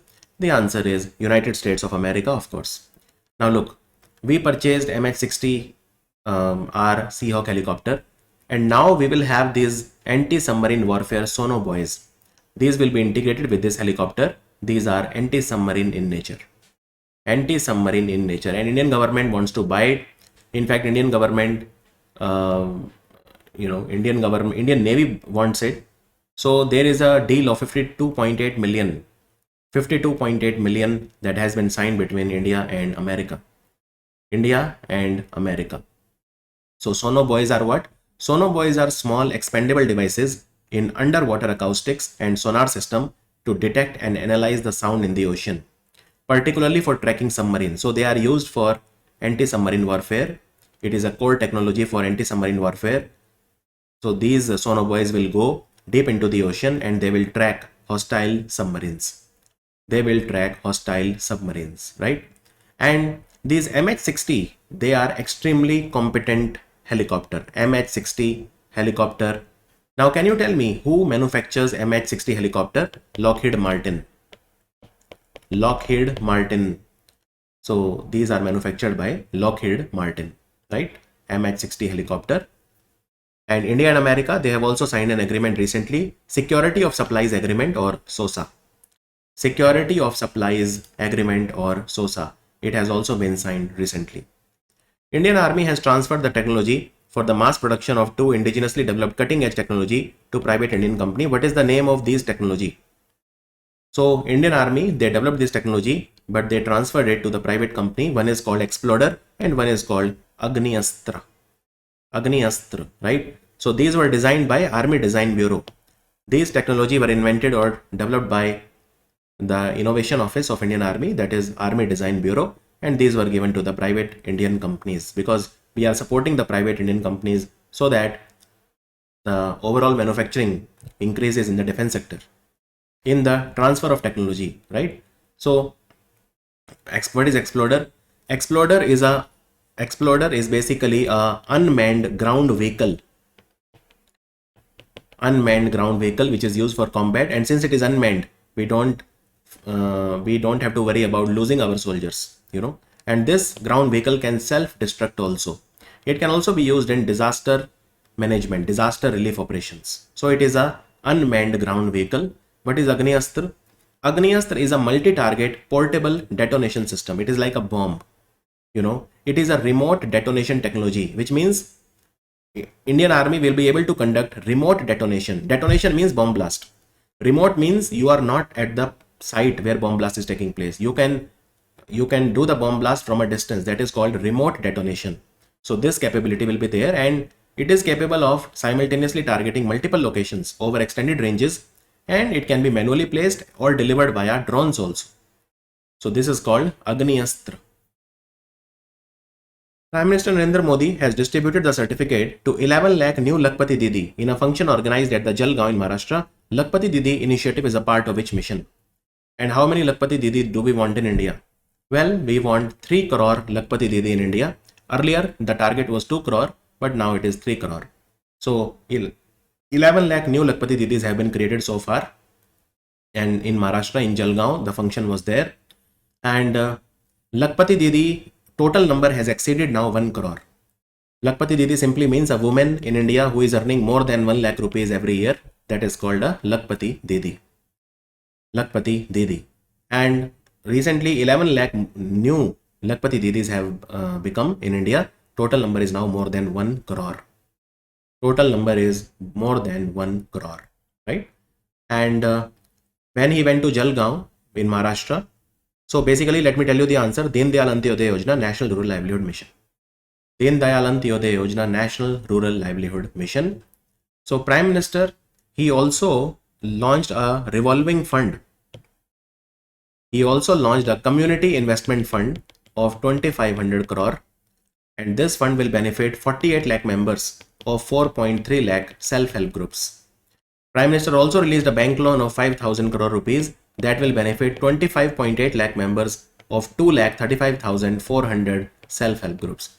So he is releasing these amounts. One is a revolving fund called Community Investment Fund, and one is a bank loan of 5,000 crore rupees. So Lakpati Didi are those women who have achieved annual income of 1 lakh rupees or more, and it's a part of Deen Dayal Antyodaya Yojana, National Rural Livelihood Mission, which is run by the Ministry of Rural Development. Ministry of Rural Development. Now in the budget, how much amount was allocated for the scheme? Deen Dayal Antyodaya Yojana, National Rural Livelihood Mission, for 15,047 crore for the financial year 25. For the financial year 25. National Rural Livelihood Mission was launched in 2010, right? But in 2016, the name was changed, and instead of National Rural Livelihood Mission, we started calling it Deen Dayal Antyodaya Yojana, National Rural Livelihood Mission, and it is a centrally sponsored scheme, which means both the central and the state governments, they contribute money. Another important thing, under the Deen Dayal Antyodaya Yojana, National Rural Livelihood Mission, there is a new initiative which has been started called Million Designers, Billion Dreams. And NRLM has partnered with a company called Leap for enabling Million Designers, Billion Dreams. This is to empower the individuals across India with systems design. They will be taught how to do systems design. So it's essentially a skill development initiative. For example, one project I can tell you is Vadhavan Port, that is coming up in Palghar district of Maharashtra, because in this port, 74% contribution will be of Jawaharlal Nehru Port Trust, and the remaining 26% will be Maharashtra Maritime Board. So Jawaharlal Nehru Port Authority, they need money. And who will give them this money as loan? It is Rural Electrification Corporation, which is a Maharatna company. And Jawaharlal Nehru Port Authority is based in Navi Mumbai.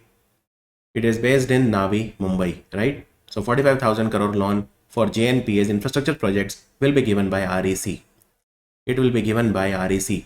Also, at the REC headquarters, which is in Gurugram, recently National Feeder Monitoring System was launched. National Feeder Monitoring System Control Center was launched, which will give you the real-time data of 2.5 lakh power feeders across India.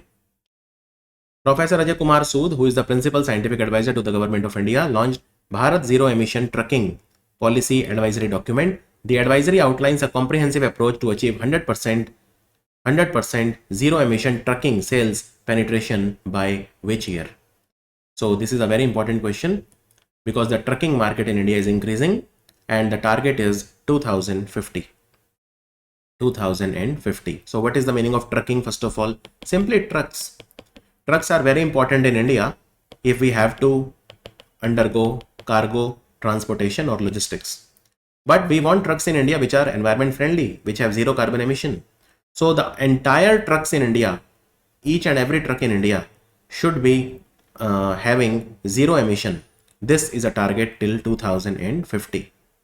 2050, right? So Bharat Zero Emission Trucking Policy. For that, there was a committee, there was an advisory committee that was set up, which was chaired by Preeti Bansal. This committee, and they have said, they have discussed this zero emission trucking guideline. Not only that, there is a Center of Excellence for Zero Emission Trucking, which has been set up in IIT Madras recently. Center of Excellence for Zero Emission Trucking, which has been set up at IIT Madras. And Ajay Kumar Sood, Principal Scientific Advisor to the Government of India, also launched a portal called Swati Portal. Science for Women, a Technology and Innovation Portal, or Swati Portal. Swati Portal. Swati Portal will be developed, hosted and maintained by National Institute of Plant Genomic Research that is located in New Delhi under the leadership of Dr. Subra Chakrabarti. She is the director of NIPGR. And this is a single portal representing Indian women and girls in the STEM field, STEM, Science, Technology, Engineering, Math and Medicine. Which company has secured 3 major contracts worth 11,000 crore from Adani Power and its subsidiary called Mahan Energen Limited to supply equipment and to oversee the erection and commissioning of 3 supercritical thermal power projects located in Rajasthan and Madhya Pradesh. So 3 thermal power plants are coming up in Madhya Pradesh and Rajasthan, and they will be set up by BHEL. And BHEL has got this big contract from the Adani Power. BHEL has got this contract from Adani Power, right? Now, which are these projects? So total, so every project will be 1600 megawatt. First of all, it will have 2 units of 800 megawatt, 1600 megawatt each, 1600 megawatt each. So what are the names of this project? So we have the Kawai phase 2 project. We have Kawai phase 3 project, both are in Rajasthan. And then we have Mahan phase 3 project, which is in Madhya Pradesh. Every project will have a capacity of 1600 megawatt. 1600 megawatt. Now, in which district are these projects coming up? The Kawai is located in Bara district of Rajasthan and Mahan is located in Singrauli district of Madhya Pradesh. Who among the following has been appointed as the Director General of National Security Guard? National Security Guard are also known as Black Cats. They are commandos, Black Cats commandos. So Mr. B. Srinivasan, he is a senior IPS officer from Bihar cadre, and he is the Director General. National Security Guard works under which ministry? Again, Ministry of Home Affairs. It was founded in 1984 after Operation Blue Star against the Sikh militants. So it was founded on 16th of October 1984. 16th October 1984, and it is headquartered in New Delhi. As per the recent information provided by the Ministry of Education, under the New India Literacy Program, individuals previously classified as non-literate could be considered literate upon passing the FLNAT. Now, in the acronym FLNAT, what does F stands for? So the full form of FLNAT is Foundational Literacy and Numeracy Assessment Test. Foundational Literacy and Numeracy Assessment Test. Now, before I tell you about this, Let me explain to you what is NILP. Only then you will be able to make a sense of what I'm trying to teach. So what is this national program which is called NILP or New India Literacy Program? So New India Literacy Program is also known as Nav Bharat Saksharta Karyakram. In Hindi we call it New India means Nav Bharat. Literacy program means Saksharta Karyakram. Saksharta Karyakram, right? Nav Bharat Saksharta Karyakram. Ullas. Ullas is the tagline. Understanding of lifelong learning for all in society. So it is known as NILP Ullas or Nav Bharat Saksharta Karyakram Ullas. This is the full name, right? And this program was launched in the financial year 2022-23. So it started in the financial year 23 and it will run all the way till financial year 27. And it is a centrally sponsored scheme, which means both the central government and the state government contribute in the scheme. And the financial outlay of the scheme is 1037 crore. This much is the financial outlay. And you can see this is a program for 5 years. New India Literacy Program Ullas have financial year 2022-23 to 2026-27. Till here it is clear. Now what is the target of the government in these 5 years? The target is to cover 5 crore non-literates. 5 crore non-literates who are basically people who are in the age group of 15 years or above. So either a person has to be of the 15-year age or more than 15 years of age. So all the non-literates who are 15 years of age or above, they will be taught foundational literacy and numeracy and critical life skills. Right? And how do you teach them all these things? So for that, there is a platform called Diksha. Diksha is a platform that was launched by NCRT, and the NCRT also works under the Ministry of Education. Diksha platform was launched in 2017. It was launched in 2017. So now you know what is the scheme. Now what has happened is that Ministry of Education has said that it wants all the states and union territories to achieve full literacy by the year 2030. What is full literacy? In full literacy, you will have foundational literacy plus numeracy plus critical life skills. And it wants every state to do it by 2030. So that is called full literacy. So literacy simply means you can read and write, but full literacy will be achieved when you have basic foundational literacy and numeracy as well. So what is the goal of full literacy? The goal of full literacy is to be achieved when any state or union territory attains a 95% literacy rate. So 95% literacy rate will be considered equivalent to 100% under the NILP guidelines. So FLNAT test was conducted last in March 2024, and in that 85.27% people were certified as literate. And in the NILP scheme, 160 crore has been allocated for the current financial year by the Ministry of Education. And we want the entire India to achieve full literacy by 2030. And now I have already told you what is this program. So this FLNAT test is conducted once in March and another time in September. March and September. So the full form of F is foundational, right? So to answer the question, F means foundational, that is option D. And why NCRT was in news recently? So NCRT, which works under the Ministry of Education, has partnered with the Department of School Education and Literacy, which again works under the Ministry of Education, to launch a magazine called Sapno Ki Udaan. And this is a magazine that will be published every quarter. So this magazine was launched to commemorate the first anniversary of the Chandrayaan 3 landing, that we also known as National Space Day, or 23rd of August. Right? Let us move on. As per the recent information, the Reserve Bank of India has planned to launch the ULI digital platform to provide frictionless credit by reducing the turnaround time for evaluating loan applications. So what does ULI stand for? ULI stand for, so you must be knowing UPI full form, right? Similarly, you should know the full form of ULI also, and it is Unified Lending Interface. Just as UPI is Unified Payment Interface, so you will have Unified Lending Interface.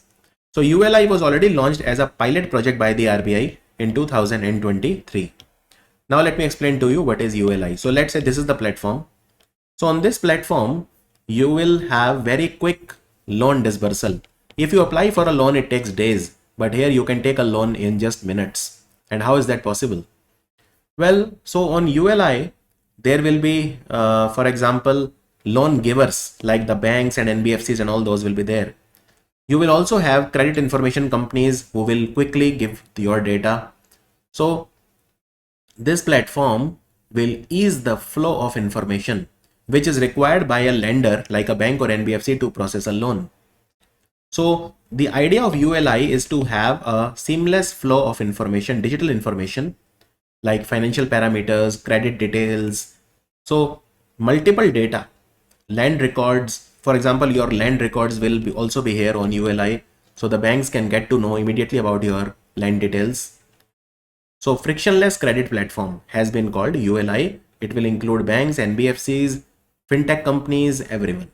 And more details will emerge as this is launched in the future. The 7th Anubhav Award ceremony to recognize the contribution made by the central government employees while in service has been organized. Anubhav Awards are given by which ministry? Anubhav Awards. So these are the awards which are given by the Ministry of Personnel, Public Grievances and Pension. This is the 7th time Anubhav Awards are given. So in the ceremony, 5 Anubhav Awards and 10 jury certificates they were given to the people from 9 different ministries or departments. So total 15 awards were given. And out of 15, 5 were women pensioners, which is the highest number of women in a single ceremony, right? In a single ceremony. So what are Anubhav Awards? First of all, you understand the concept about it, Anubhav Award. The word Anubhav means experience in English. So if you are a government personnel, personnel and you want to, share your experience, you have a lot to share. So the retiring or the retired employees, they can contribute, right? They can contribute by, telling the government what to do in a particular field. And Anubhav Awards are given to these. So there were write-ups which were submitted from 22 ministries or departments, and total 5 Anubhav Awards and 10 jury certificates were given this year, right? So who got the award is not very important, but you should definitely know why Anubhav Awards are given. So you have to submit a write-up if you are a government employee in what? In admin work, how to have good governance, how to improve the administration work, how to do research, simplification of any government procedure, accounts, contribution to your own field, constructive feedback, any of these things, right? So these Anubhav Awards were started in 2015, and a person gets 10,000 rupees, a medal, a certificate, and incentive of 10,000 if he is getting Anubhav Award. And if he is getting a jury certificate, then he gets only a medal and certificate. He does not get 10,000. So there are 2 awards here. One is Anubhav Award and one is the jury certificate. In jury certificate, 10,000 rupees cash amount is not there. So when a particular central government employee or pensioner, when he can submit his write-up? He can submit his write-up. Let's say this is his retirement date. So up to 8 months before his retirement date, or up to 1 year after his retirement. This is very important. It is not like he can submit his experience or his write-up anytime.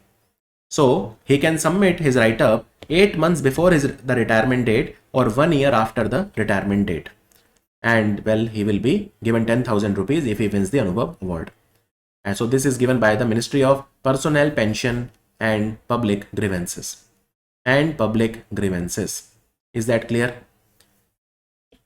So And also, this Ministry of Pension and Public Grievances, it has reduced the time for grievances redressal on the CP Grams portal from 30 days now to just 21 days.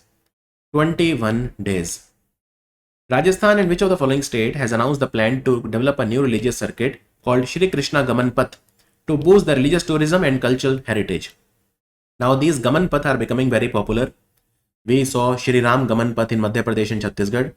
Basically, wherever Lord Shri Krishna visited, wherever Lord Krishna visited, those places will be connected together in the form of a circuit, so that a tourist goes to one place, he will also be motivated to go to other places. So in a significant move to boost religious tourism, so Shri Krishna Gaman Path has been announced, and it will be announced by two states.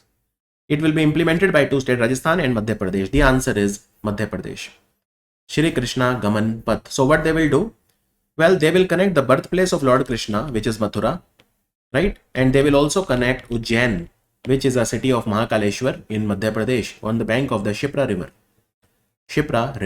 So the idea is to focus on preserving and promoting religious tourism, right?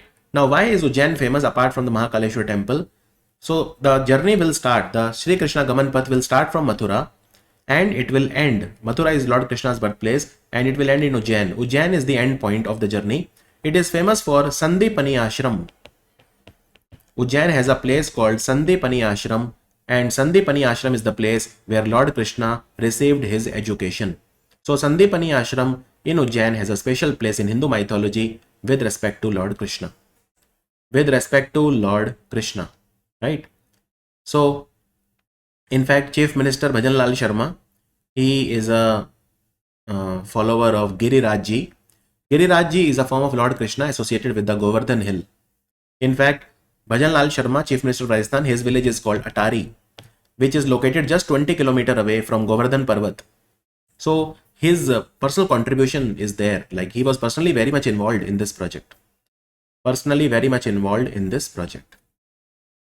Indian Defence Ministry finalized an order for 73,000 guns. What are these guns? These are called SIG 716 G2 petrol assault rifle. So from which country are we purchasing these very powerful gun? We are purchasing it from United States of America. And these are 716 G2 SIG petrol rifles, right? And very, very powerful guns. So these are manufactured by which company of America? SIG Sauer. The company is called SIG Sauer Inc., which is an American company. So these rifles will be given to Army, Navy and Air Force. 4,000 of these will be given to the Air Force. Army will get the bulk of it. 66,400 will be given to Army, and the remaining 2,000 will be given to the Indian Navy. It will be very useful for those soldiers who are deployed along the borders with China and Pakistan. They have very superior performance. They are much better than AK-47 and INSAS rifles, which we are already using.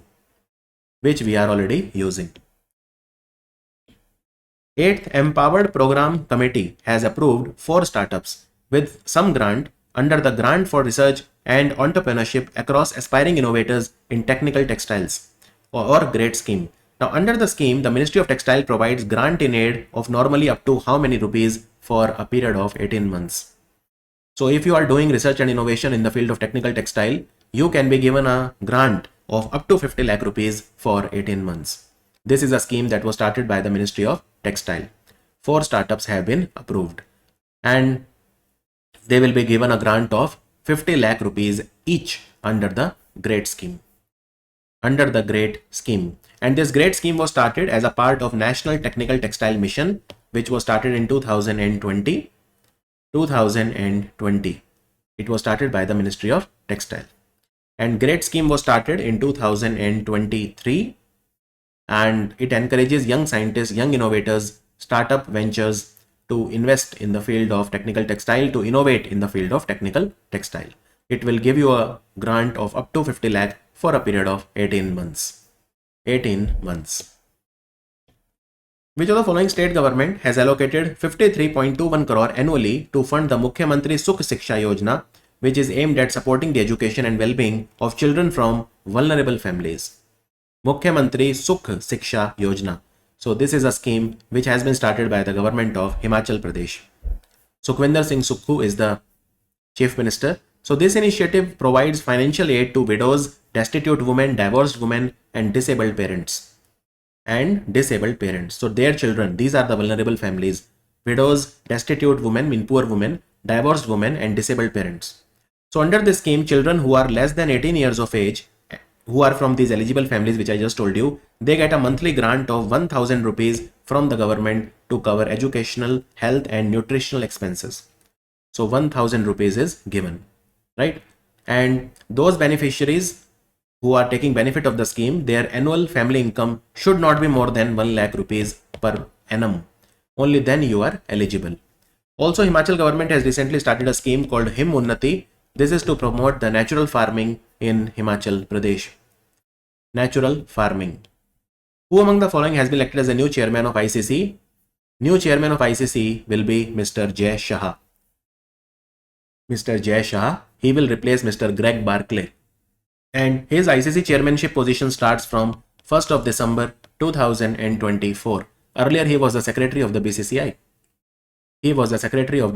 Where is the headquarters of ICC? ICC is headquartered in Dubai. Also, the ICC Women's T20 tournament will now take place in UAE. It was supposed to take place in Bangladesh, but the hosting country has been shifted from Bangladesh to UAE. It will now take place in Dubai and Sharjah. The following company has announced the beta launch of Rufus. It's a cutting-edge generative AI-powered conversational shopping assistant in India. Shopping assistant. So Rufus is the shopping assistant announced by Amazon. So the answer is Amazon. So Rufus is a intelligent and versatile shopping assistant, and it will help you in shopping list advice, product recommendation, requirement analysis. It can offer more accurate and relevant assistance. It can do product category comparison. It can give you gift ideas. All these things it can do.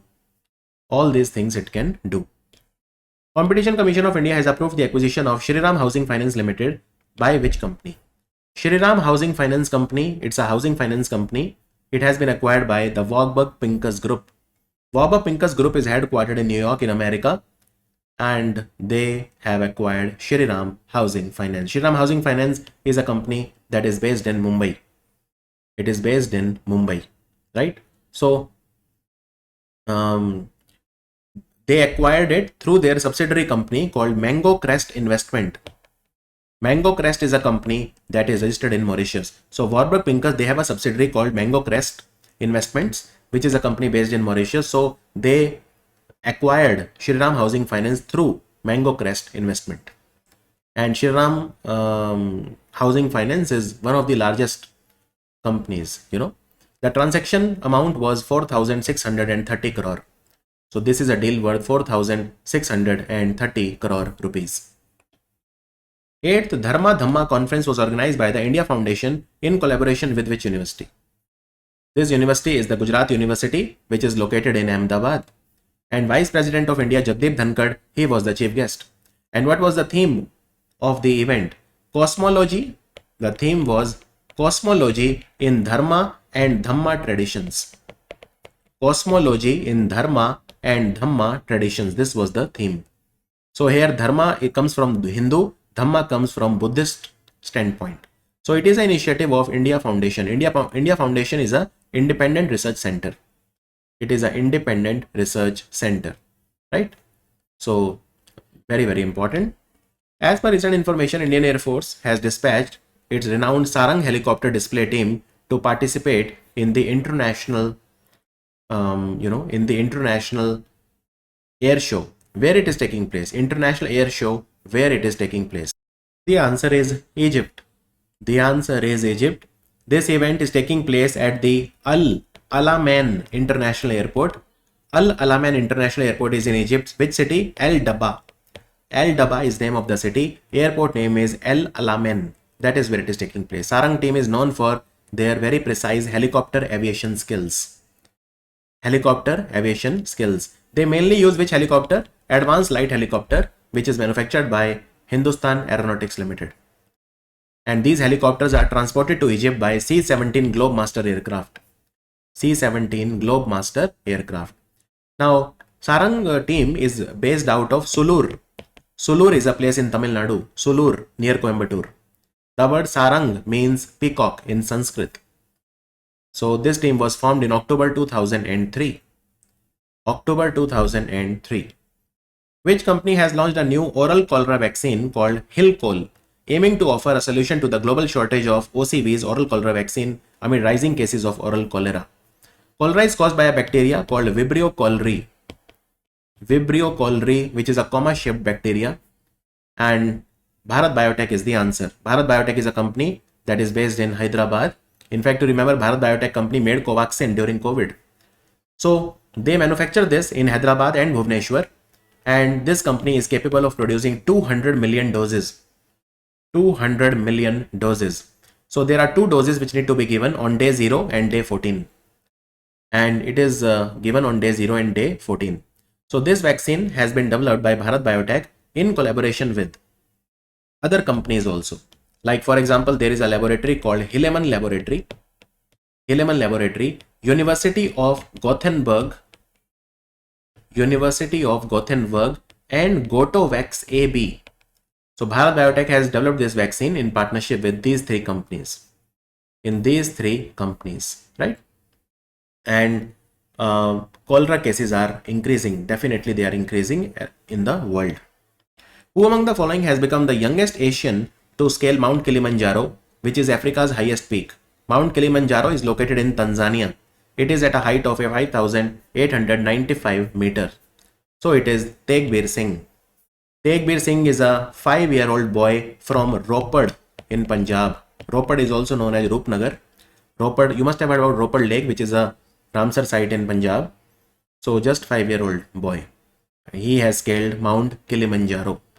Mount Kilimanjaro. So the highest point of Mount Kilimanjaro is known as Uhuru Peak.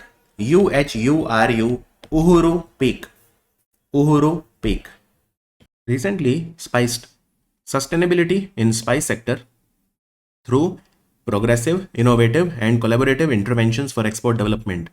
This is the full form of SPICE. SPICE scheme has been introduced by the Spices Board of India. Total 422 crore rupees will be spent on the scheme. So what is the main aim of the scheme? Why the SPICE scheme has been launched recently? So it is to improve the export of spices. We want to basically improve the export of spices. Now, SPICE scheme is launched by Spices Board of India, and Spices Board of India works under the Ministry of Commerce and Industry. Ministry of Commerce and Industry, right? And this scheme will be implemented throughout the remainder of the 15th Finance Commission cycle. So 15th Finance Commission is ending on 31st of March 2026. So this scheme will run till 31st March 2026. And approved amount is 422.3 crore. So we want to significantly improve the export of spices and value-added spice products.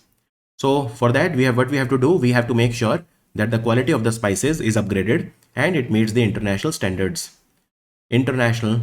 Now they are focusing at the moment on cardamom. You must have heard about cardamom hills, which are located in Kerala. So the small cardamom, large cardamom quality production programs are introduced and replanting efforts are introduced. So SPICE scheme will focus for now on cardamom. And Spices Board of India was set up when it was set up in 1987, and it is headquartered in Kochi in Kerala, and it works under the Ministry of Commerce and Industry. Ministry of Environment, Forest and Climate Change, they have mandated the registration of exotic pets listed under Schedule 4 of the Wildlife Act with the State Wildlife Department via which portal within 6 months. So if you have any exotic pet which is a part of the Schedule 4 of the Wildlife Act, then you need to register your pet within 6 months, right? And this portal is called Parivesh portal, Parivesh version 2. Now, what is the full form of Parivesh? Proactive and responsive facilitation by interactive, virtuous and environmental single window hub. So this is the full form, right? And Ministry of Environment, Forest and Climate Change issued this notification only now. Every person who is in possession of any living specimen of species listed in Schedule 4 of the Wildlife Act of 1972 is required to report the detail of such animals through the Parivesh 2 portal. And basically, this notification was issued not now, it was issued on 28th of February. And why I am discussing it now is because that time also I had taught about this scheme, this mandate by the Ministry of Environment. Why I am teaching now is because 6 months are getting over soon. 28th of August. This was the 6-month period. This was the 6-month period. So what is scheduled for? For those species which are protected under CITES, that is Convention on International Trade in Endangered Species of Wild Fauna and Flora. So those are scheduled for. So if you have any exotic pet, what is exotic pet? Exotic species? Exotic species are those organisms which have been introduced into an area outside of their normal distribution. So for example, if you go to a foreign country, you buy some animals, you can buy some parrot or something which is not found in India, that is an exotic species, essentially a foreign animal. So it is an organism that is introduced into an area outside their normal distribution. And these can be very dangerous for our local species.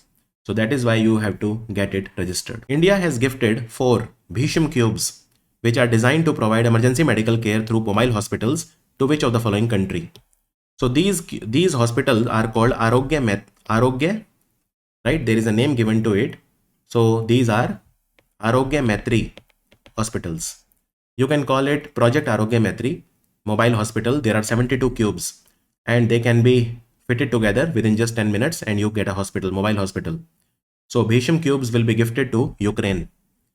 You know, PM Modi recently visited Ukraine. So it will provide emergency medical care through the mobile hospitals. Now look, it is the first Indian head of state visit to Ukraine since Ukraine's independence in 1991. So his visit to Ukraine was very important from an international standpoint, right? And even our trade with Ukraine is increasing. The bilateral trade between the two countries was $3.38 billion in financial year 22, the latest data that is available. And PM Modi also tried to talk about peace, you know. And how many agreements we have signed with Ukraine? So we have signed 4 agreements with Ukraine. We have signed 4 agreements with Ukraine.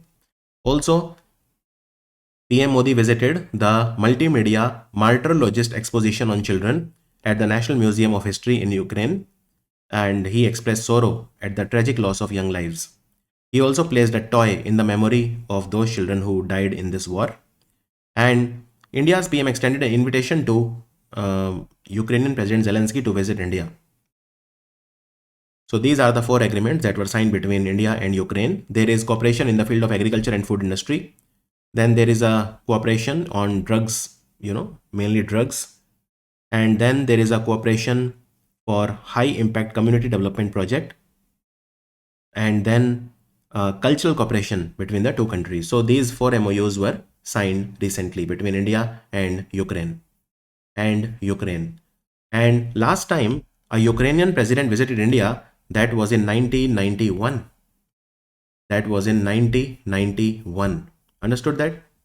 As per recent information, India's first quantum computer is set for launch under the National Quantum Mission. National Quantum Mission is led by which organization? National Quantum Mission comes under the Department of Science and Technology, and Department of Science and Tech works under the Ministry of Science and Tech. So this is the National Quantum Mission. We are about to launch our first quantum computer after a delay of nearly 4 years. So India's National Quantum Mission will advance the quantum technology across 4 key verticals: quantum computing, quantum communication, quantum measurement, and quantum sensing. And around 6,000 crore rupees has been allocated for this mission. And what we will do? Well, we will set up 4 non-for-profit companies in India. And these companies will basically spearhead the different technologies. These companies will spearhead activities across the identified verticals. Those 4 verticals I have already told you: quantum computing, quantum communication, quantum measurement, and quantum sensing. And National Quantum Mission is what? So National Quantum Mission, basically it is setting up a grant also for those startups which need funding. So this funding will be in the range of 10 to 50 crore. Minimum 10 crore, maximum 50 crore.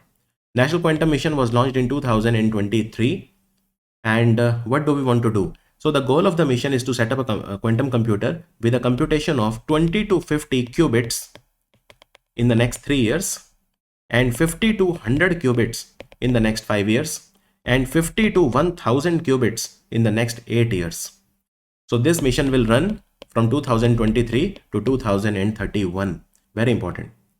2023 to 2031. And it is run by the Department of Science and Tech. Who has authored a book called Save America? Save America is a book which has been written by Donald Trump. Donald Trump, and he was the 45th president of US, and he has written a book called Save America. As per recent information, 2024 World Athletics Under 20 Championship will take place where? So World Athletics Under 20 Championship, remember, it will take place in Lima, which is the capital of Peru. Right? And this is also known as World Junior Championship. But now it is called World Athletics Under 20 Championship. We don't call it World Junior Championship anymore. And this is a mascot of the games. It is a bear. It is a bear animal called ukuku. U-K-U-K-U, ukuku. So that was a video for best 300 MCQs for the month of August. This was set 4. I'll see you in next month set 1. Thank you for watching Study IQ.